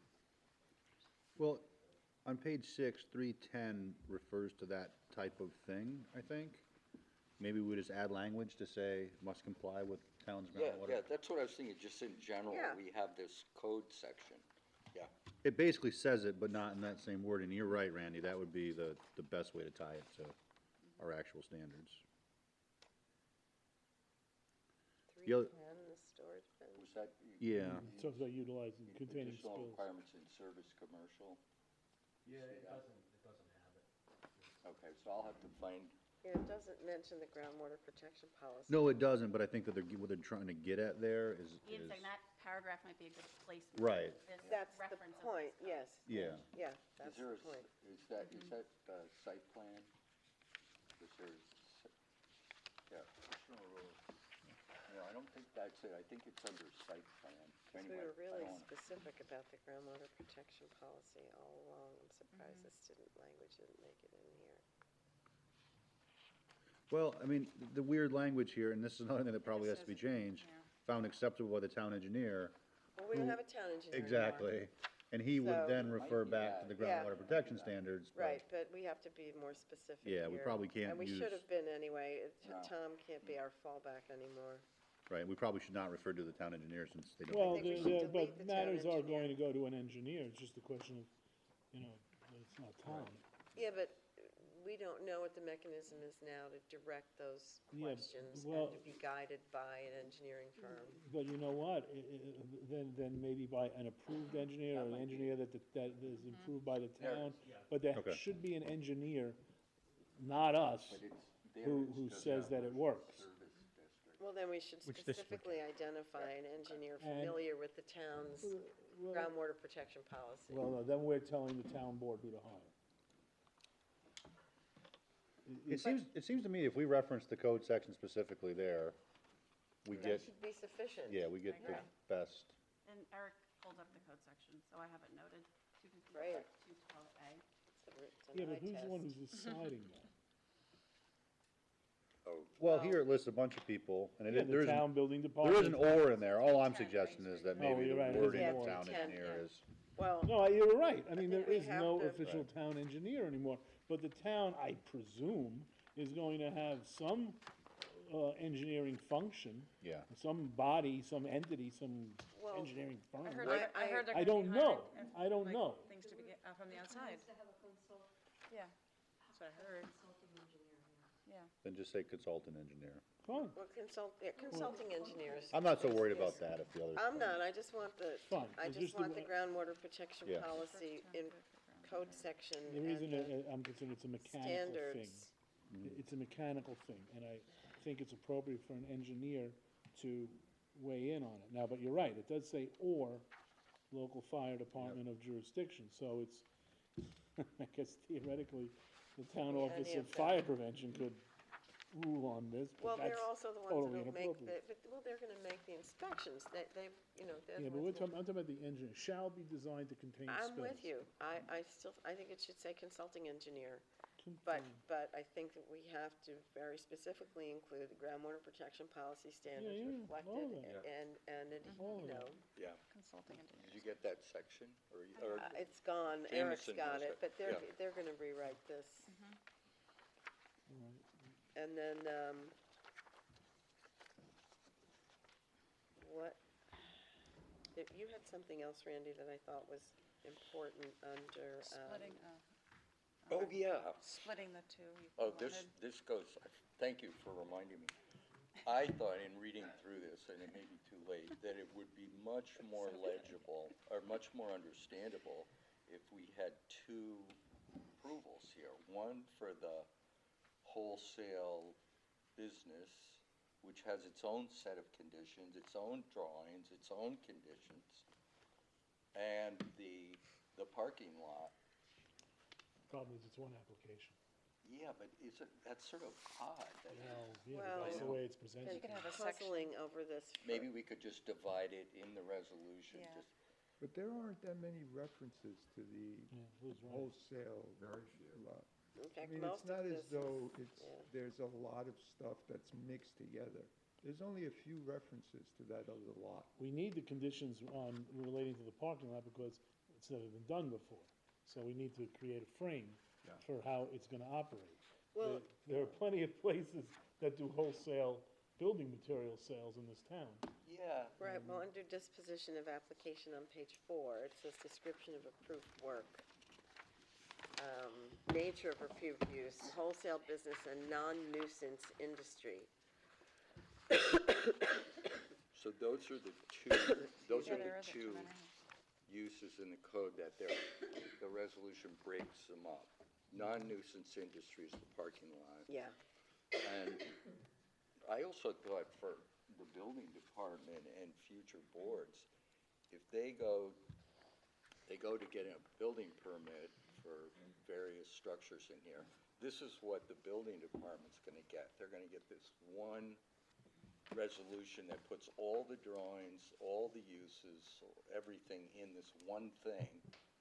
And then when they go to get a CO, they're gonna have to come back to this and say, God, did they meet did the wholesale building thing meet which drawing? That's all. yeah, I agree with you in theory. I don't know that we can do that now. Do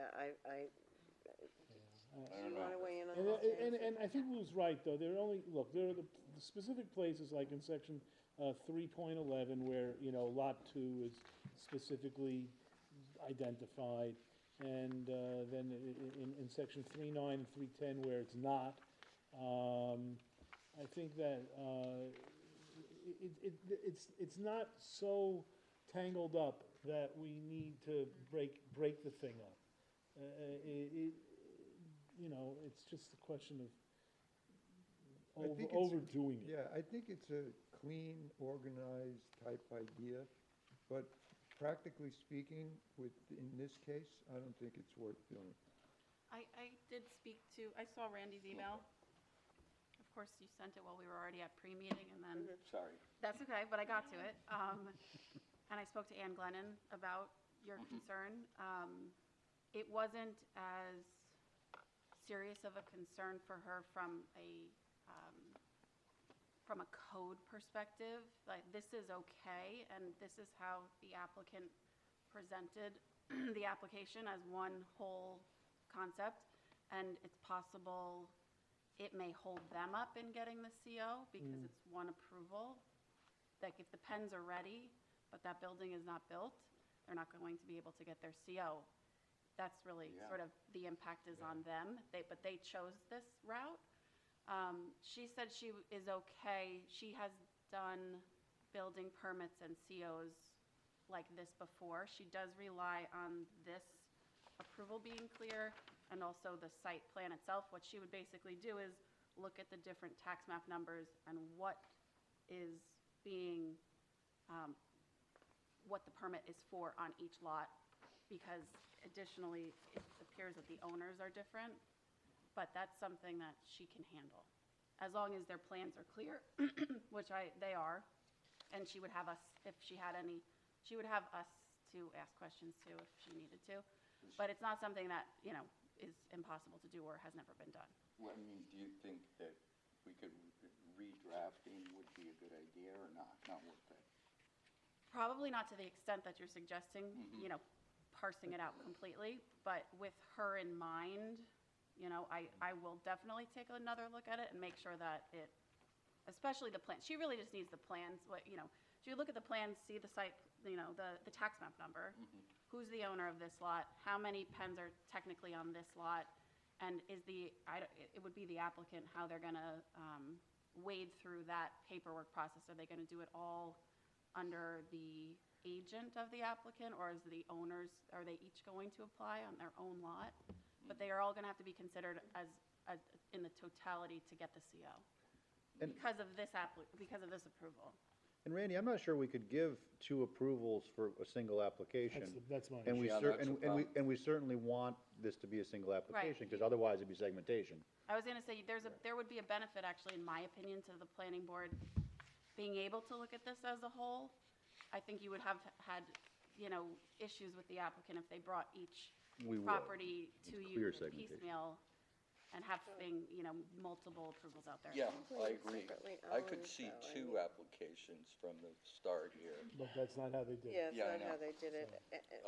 In the, going forward, it might have made and make things simpler if there were 2 applications. Well, they had whatever reason was that they had. Well, and generally, our concern is people trying to withhold parts instead of including too much, so, I mean, if Ann is good with it, and really, if you read through the conditions, you should be able to find the ones that apply to whatever the permit request is for. She didn't seem particularly concerned about it. She didn't have everything in front of her, but I don't want to speak for her, but I have one, on paragraph 3.8. No maintenance or repair of vehicles or equipment stored on any of the lots shall occur on site.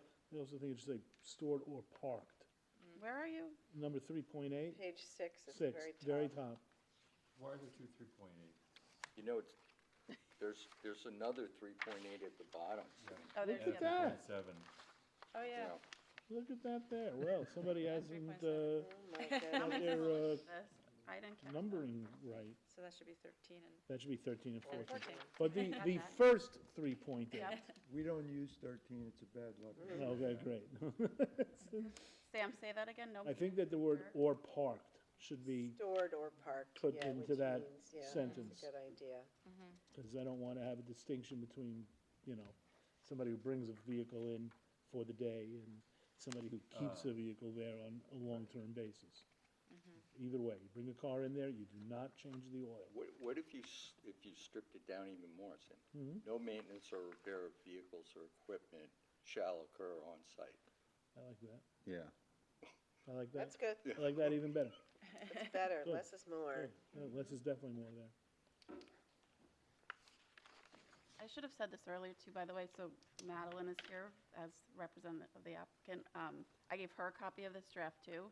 My plan was to get everybody's feedback, also, circle back to Yeah. Eric, then circulate it to Madeline and then make sure. We're not that we're all- voting on this tonight. Yeah, just. Yeah, no, so we- We're having our. Madeline, do And we expect that, that your office is going to, look at this and go, sure, it's great, or, well, no. Also, I think if she has Another concerns or thoughts about our Yeah, conversation, it'd might, be a good idea to. now is mention it. probably the time for us to, I wanted to say one other thing, that, I have 2 things.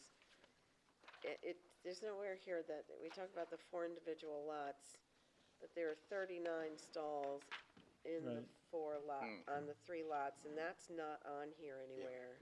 And I also think language. going forward, you know, especially with the C of O and so forth, if, you know, there should I only agree. be 39. The number of, Yeah. bays and the number of containers. Yeah, and the number of containers was, did you get a chance to look that up, Eric? It's 11, okay, I thought it was 9. But yeah. why don't we, That should be on the shouldn't there be something plans. about if they want to add Oh, yeah. containers? Here. Right? Well, if they want to add containers, they have to come back for site plan. That was something that we determined. Right. Yeah. No, no, I'm But saying- it doesn't say how many of each or either of those things. It's not in here. No, and But it it, should, but it is in the plans, right? Like, Yeah, we'll Yes. put it in, well, Yeah. let's put that But in. let's put it in. But it We'll should change be, the series of yes, individual because stalls it should to be just specified. definite redundancy number. can only be helpful Sure. in terms I agree. of, you know, enforcement. and then the idea though was, you know, if they make an application to add a bin in one particular lot, does that trigger site plan for all the lots?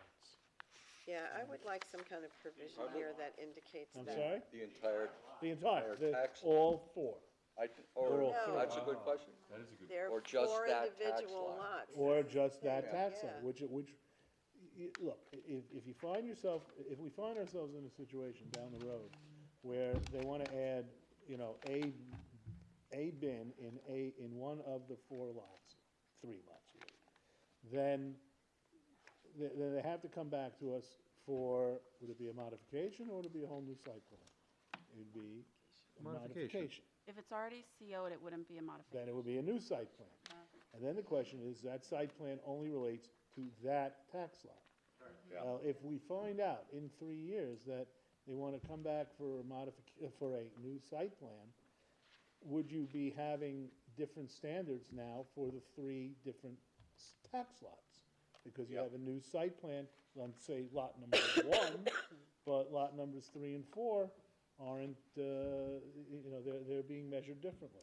And who knows, maybe the town will pass regulation about these well, things yeah, by that that's right, time. and there may be. There may actually be standards And that there we may- can apply to this. And there also may be a couple of years of experience of how this thing has been operating.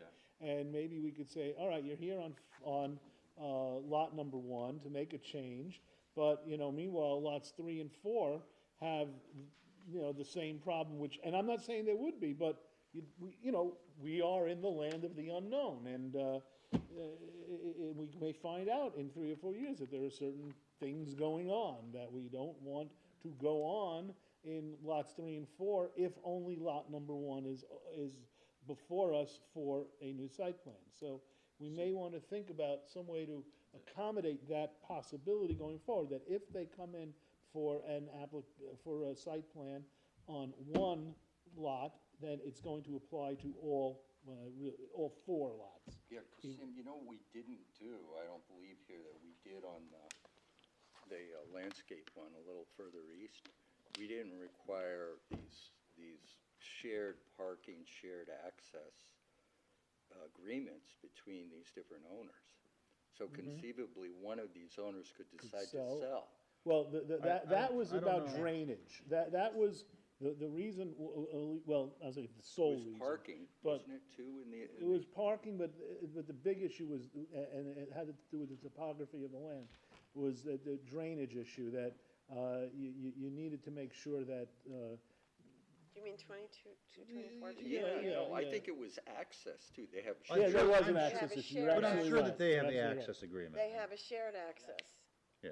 because the 1 lot, the southerly lot can only be accessed by the northerly lot. Yeah. Yeah, but that's, We asked them that. They have that, they have that. But should we make that a condition, that we, or that you see them, you see it at least? It was a Well- condition of the minor subdivision that created Oh, the okay. 4 lots. Okay. Yeah, and they, I also doubt anyone Access would easements. purchase that lot without having Yeah. access. We have. yeah, to, no, I think the public roads. they anticipated that. I mean, Yeah. you know, No, there but are the- 4 different owners. But Randy's right about the analogy with the other application, as insofar as drainage is concerned.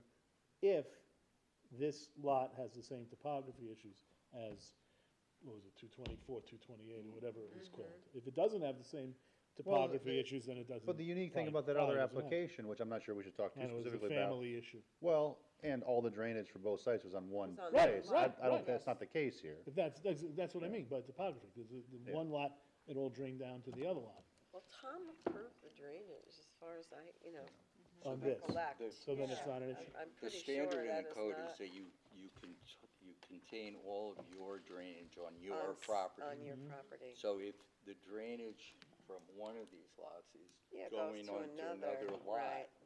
technically, it's not meeting the code, Right, but unless they have those cross easements. I'm pretty sure that, But I don't think we have a reason to believe that's the case. file here, but pouring through it for Tom's thing. But we can But look I that think we up. I think we might want to, see if we can't put some language together to address that possibility of what might be going forward and what we Future might be able to do. Applications. Yeah, right, something that I we was, could I talk was about. going to interject earlier, I already spoke to John about that. Oh, I'm sorry. And so I would suspect that that type of addition would probably be one of the more, like a sticking point with the applicant, potentially. Let's see if we can't, But in we're just gonna come conversation, up get with some something that, Language, which Yeah. would basically address that yeah, if yeah. there were any standalone site plan or minor site plan applications that would only affect one of these lots moving forward, that it would be every lot that was subject to this application would have to either sign off on that application, or it would bring back this original understanding of how this was all operating as a whole. Yeah. Because they brought it to us as, Right. many lots operating as one. What you don't want is, you don't want a development that is 4 tax lots, which to the entire outside world looks like one single parcel, being treated in 4, I keep saying 4, it's really 3 different ways, and that's my concern. It's just some kind of consistency going forward as to how If it's it one approval, operates. one thing happens on one lot, don't they have to come back with all 4?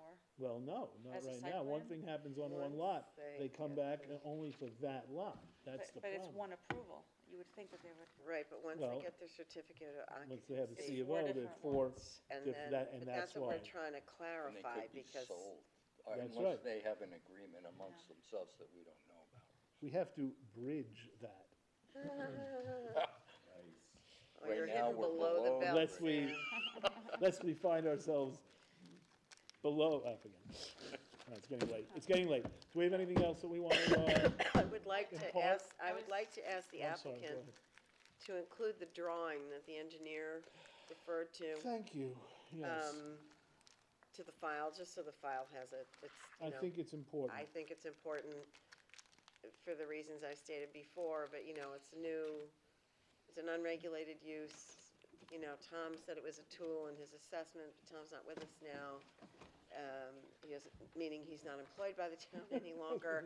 Thank God he's still Pretty with final, us. Tommy. Sorry, Tom. Hopefully he's not staying home and watching. Yeah, I hope he's got better things to do than No, watching I our board wouldn't meeting. be watching. But I think we, at this I point, heard he's busier than ever. No, but I agree. let's just I get agree the with file Kathy. complete I- and have that put in there. I think that it's not, I don't think it's an excessive thing to ask for. Right. I think that it's something that, regardless of whether Tom says he needed it, regardless of whether it was something that went into his calculations, it was undeniably something that was presented to him by the applicant. And if the applicant presented it to him, then there had to have been, at some level, a desire that it be considered by the town engineer. And, we don't need to get into Tom's internal thinking, the town engineer's internal thinking, to know that it was there on the stack of papers upon which he made his decision. Picture paints 1,000 words. So that's it. Yes, a Yep. picture does paint 1,000 words, and I've used 1,000 words to express something that I feel, no, but I feel strongly about this. I really do. So, I just so, wanted to reemphasize. Sam, will you just do me a favor and ask the board as a whole before we? yeah, sure. Does everybody else feel the same? How do you feel about that drawing that Tom was given? I brought it up to John at the first meeting where we talked about it, he wanted it, absolutely. Okay. I take a different view. I don't feel that strongly about it. If the board wants it, that's fine. But my thinking is that the way I understood Tom to say is, to use an analogy, he had to make a determination. He needed a tool to make that determination. So if he were to use an abacus normally, but the applicant happened to have a computer program that allowed him to calculate his findings using a much quicker, more facile system, he took that invitation and used that system that the applicant provided. If the applicant had chosen not to let Tom do that, then Tom would have come to the same conclusion using the abacus. So, But that would have been in the file. What And it's would? not in the file. Tom's abacus is no, it work. wouldn't. We Yeah, it asked would've. we asked Tom for his determination, and the only thing that would have been in the file was his opinion, not the tools that he used to But reach that. he did specifically say that he thought that that program should be He included. was He asked- waffling. He was going back and But forth. his memo, in his memo, he wrote it. His memo wrote a memo. clearly indicates. Right, but when we- But Lou, what lives in the file is not what we've seen on the, it's not what happens in the meeting. When 10 years Yeah, from yeah, now, yeah, when yeah. we're all, someplace else, No. and someone goes to look Not at it Ian. and say, whatever. Say 7 years from now. I'm having a bad night. And I'm then- putting everybody in the grave. I don't mean to do it. I really don't mean to do it. But my point is, when you go into the planning board to see what's on, you pull out the file and you read things, and you're going to read that memo from Tom. It's going to say, well, I strongly suggest that, this map be put in the file. Tom's not here. Whatever he said that night is not in that file. It's not in that file. So it's a record. It's Okay, just a so record. It's like a you're going to landmark. use- It's a okay. landmark So on despite the the road reasoning- of trying to explore how we regulate an unregulated use. So despite the rationale and the reasoning Yes. that I give you, just because Tom happened to make that note in the file, Yeah. for that reason, Yes, you wanted because it in the file. that's the surviving document. Okay. That's the okay surviving. with it, right? Well, no, I'm not gonna argue. He doesn't feel because like I strongly say, I about it. really Yeah, you don't- feel strongly, that's what I was No, but I'm saying, when We're having an this will argument about happen it. to you at some point. Well, you'll read and you'll say, gee, somebody sure made you a don't feel strongly about it? reference to a memo or a map, and it's not in the file. Where is it? We have enough trouble with stuff like that. I mean, it's part of the reason Joanne is saying, make this lighting thing really crystal clear for the Lakeview condos, because, going forward, someone else is gonna have to interpret our work. And that's But if really the Tom- point. If Tom had put in that memo, I think that we should include the box scores of the baseball games in this file. No. I mean, But he we're did- getting Well, pretty that's deep in the weeds. irrelevant to the That's, determination. I think we can move on now. I think we can keep on, thank you, Sharon. But I think to Jameson's point, we should pull the board. I'm with Lou on this. I don't think it's necessary. All right. That's over a beer. And Sharon? I'm a little indifferent, but I think if we have it and he said that, let's just put it in the file. Thank you. I agree, but I think we Agree with who? We don't have it, by the we way. may have a And we may have a Oh, but- problem. And the have to applicant get- refused to. That's the Well, problem. then listen, then when we get to that point, the rubber will meet the road and we'll have to make a decision. Well, Yes. I don't feel that think it- strongly about it. I How don't will you think- guys know what Tom saw? I'm sorry? Are we gonna ask Tom, is this what you saw that day? There was There was a apparently a question. sketch. There was a sketch. There was So But what the- they an put in the file, and illustration. how do you know that if they do produce such a document, that that's what Tom saw? Because they're making a representation Oh. that that's what they gave Tom. What if they say, no, they never gave him anything? So, then it would so be you're email. saying they Or give us a that they picture made of Mickey available Mouse, and we don't know if that's what Tom Well, saw? it's just Yeah. because we're getting a little, Absurd? do you want me to read the memo so that we're clear on the language in the memo? Because I have it. Go ahead. Tom's memo? Yes.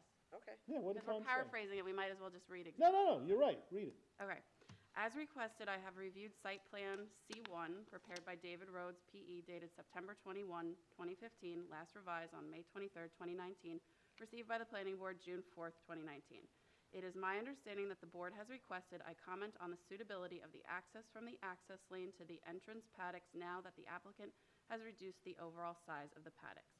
A car or pickup truck has no restrictions along the access lane to the entrance to the paddocks. A 40-foot-long truck has very few restrictions and requires a 3-point turn to enter the paddocks. Vehicles with a length less than 40 feet would have less restrictions. A landscaping truck with a trailer most likely would be able to access the paddocks area. The access lane was assumed to be cleared and not restricted by other vehicles. Furthermore, I had the benefit of viewing a drawing prepared by David Rhodes, P.E. The drawings are prepared using a program to calculate turning access points. Although it has not been submitted to either the planning board or to myself, I recommend the board requests this drawing to include in their consideration of this application. Thank you for Done. reading that. Should you have any questions or concerns, please do not hesitate. That's it. So it's David Rhodes' drawing. Yeah, he identified it. Yeah. That's what we want. Randy, which one I do you I want? agree that we should ask for it. Okay. Did we Sharon, you're on board on that? Ask for it, why not? Okay. So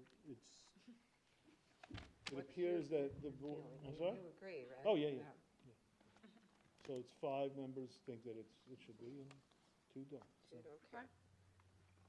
Okay. We already asked for But it, they're right? indifferent anyway. they're indifferent. Well, Right. I didn't say that. If you- Well, one of them is indifferent. So now, but Well, we're requiring I may be it. wrong in this, but I thought that Mr. Tarbot's resistance that night was that he It was wanted to about getting move the it to thing public scheduled for hearing. public, hearing. That's That exactly he didn't right. want to hold the application up anymore for any more submissions or drawings. That was Because exactly he That is wanted exactly it the way it to move was. to Right. public hearing. That's right, the and only so we And he did. felt like that was like one more delay, and I, was understood it. that point of view.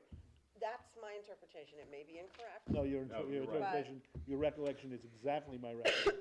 And He didn't therefore, I wanna feel hold like, us up. we've had the public hearing, we're here, we're practically it in the done with file. this. What's the difference? Put the damn thing in the file. So we agree we're gonna go for it. Yeah. Done. All right, I anything just else? wanted to make Just one wanna other wrap this up point if we can. to Randy's point on the additional time, blah, blah, blah. Just resolution. Page 5, item 3, 3.5, where it talks about drainage improvements and so forth. Randy brought up a point that I hadn't thought of, and this is a peculiarity with this application because it's all, there are 4 individual lots that are owned by individual people for which we've done a site plan as a whole. And when these things break off or the businesses mature and they sell or whatever else, drainage issues, are probably going to be a big deal for our community as we get these big rains now with the climate change issues. And I'm wondering if the drainage, going forward, how that's going to be handled within the individual lots.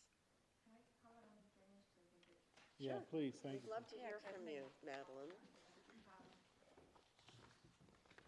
So it's different than the site that you were recently talking about next door where all the yes, drainage is yeah. on one.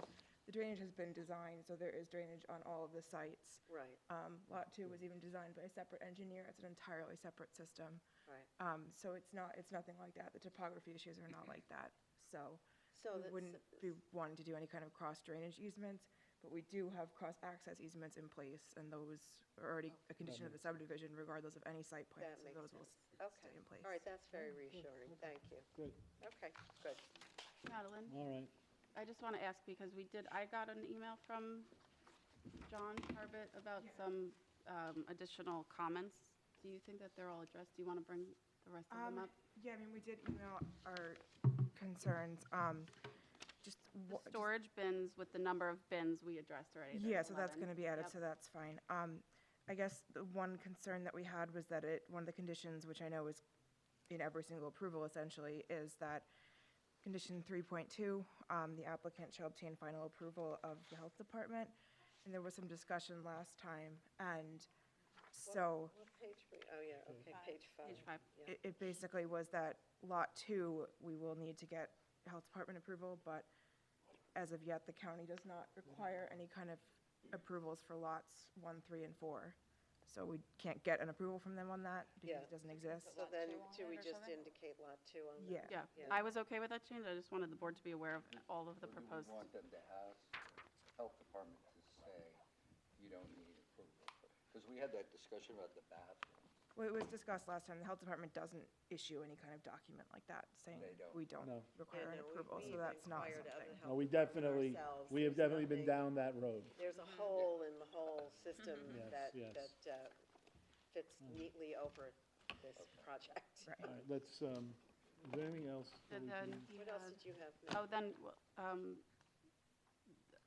John Tarbett had paragraph 3.39 with the fire. Oh, yeah, so I guess we were just a little confused about the language there regarding an inspection protocol, because it's our understanding that the fire marshal can essentially inspect anybody whenever they feel they have cause to, so, and at a minimum of once a year.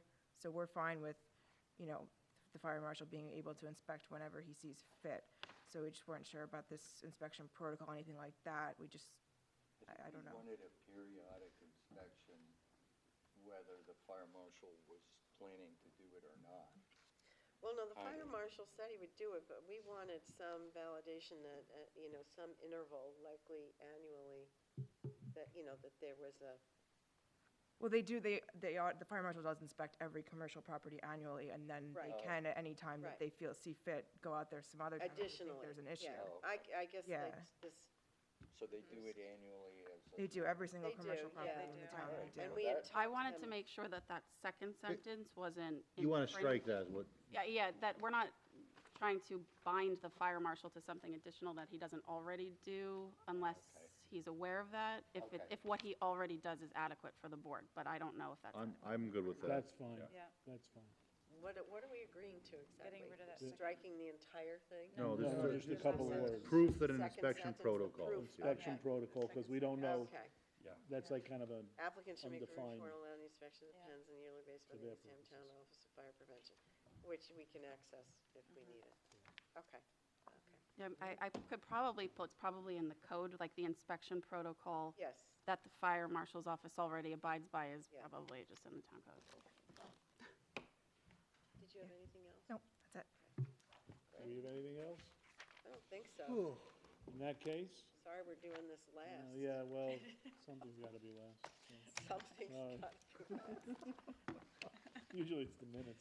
Well, now Yeah, listen, Mass. The minutes will be last. The minutes will be last. But before we get to the last, we'll do a board of review. Actually, no, seriously, James, do you need anything else? Or we good? I don't think so. Randy, did you have everything you Well, do wanted? we have... these We are- have another resolution. Yeah, Oh, we've okay. got it. I'm gonna do the board of review, then we'll do the schedule, the public hearings, Once we get one review. Okay. and yeah, Wait. nobody leaves. I do have something, I'm sorry. What Oh. I didn't mention, which is very important, is we need to, the 62 days is we're close. So For- I'm, for the, below the Yeah, bridge so for it's the gonna be next approval. week.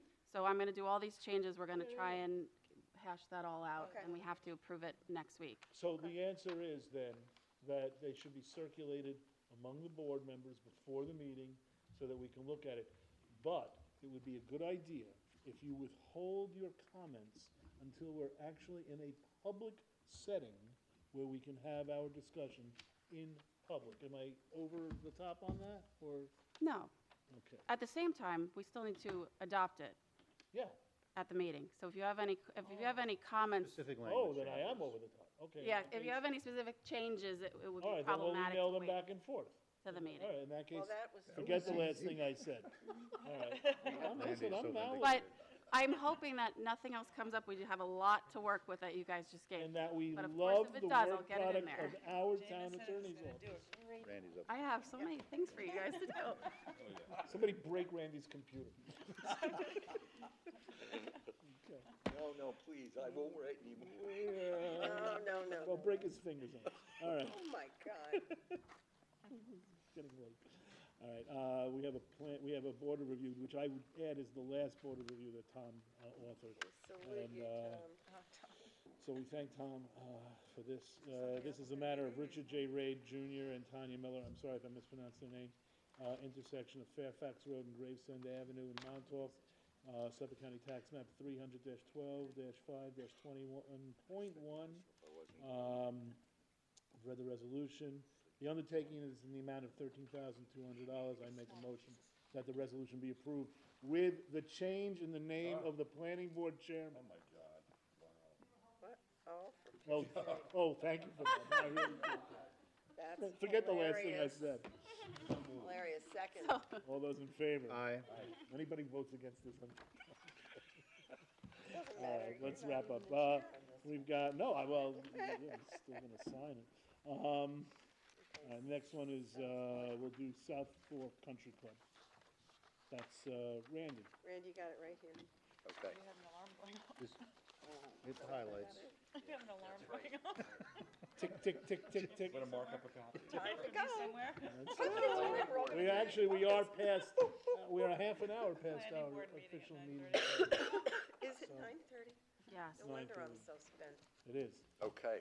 In the matter of the application of South Fork Country Club Barn site plan, resolution to schedule a public hearing, Suffolk County Tax Map 300-150-4-2 and 5.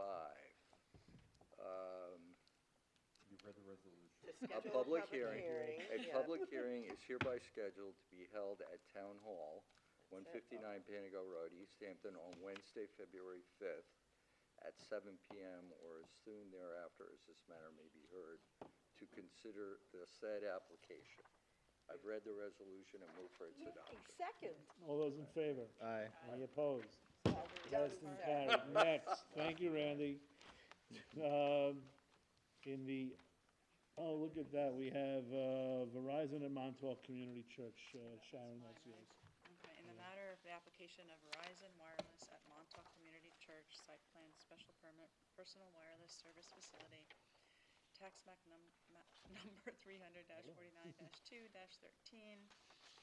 I move to schedule this public hearing, which is for, a public hearing is hereby scheduled to be held at Town Hall, 159 Pantico Road, East Hampton, on Wednesday, February 5th of 2020 at 7 p.m.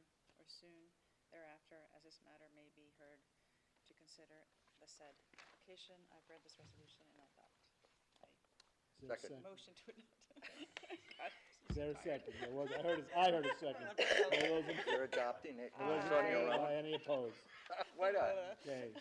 Randy, see how slowly you can read this one? T-Mobile, Maybe that's it, I was trying to read it too fast. home sweet home. You did just fine. The public that are watching, this is for your benefit. The matter of the application of T-Mobile Northeast LLC, Home Sweet Home Wainscott Site Plan Special Permit, Personal Wireless Service Facility, Suffolk County Tax Map 300-192-2-3.2, to schedule a public hearing. A public hearing is hereby scheduled to be held at Town Hall, 159 Panago Road, East Hampton, on Wednesday, February 5th, at 7 p.m. or soon thereafter, as this matter may be heard, to consider the said application. Read the resolution and move for its adoption. Second. All those in favor? Aye. Any opposed? Passed and carried. Same day? And now for the Got all the other stuff. minutes. How about those minutes? How about them? Another. I get a motion on Other one them already, minutes. the, at the brush Motion to dump. accept the minutes as Yeah. submitted by our brilliant Yeah, we have to secretary, brush Jody Walker. Heard a second. All those in favor? Aye. All those opposed? Motion to adjourn? At 9:33 Second. PM, seconded. All those in favor? Okay. Any opposed? Not a We are soul. adjourned. Thank you all.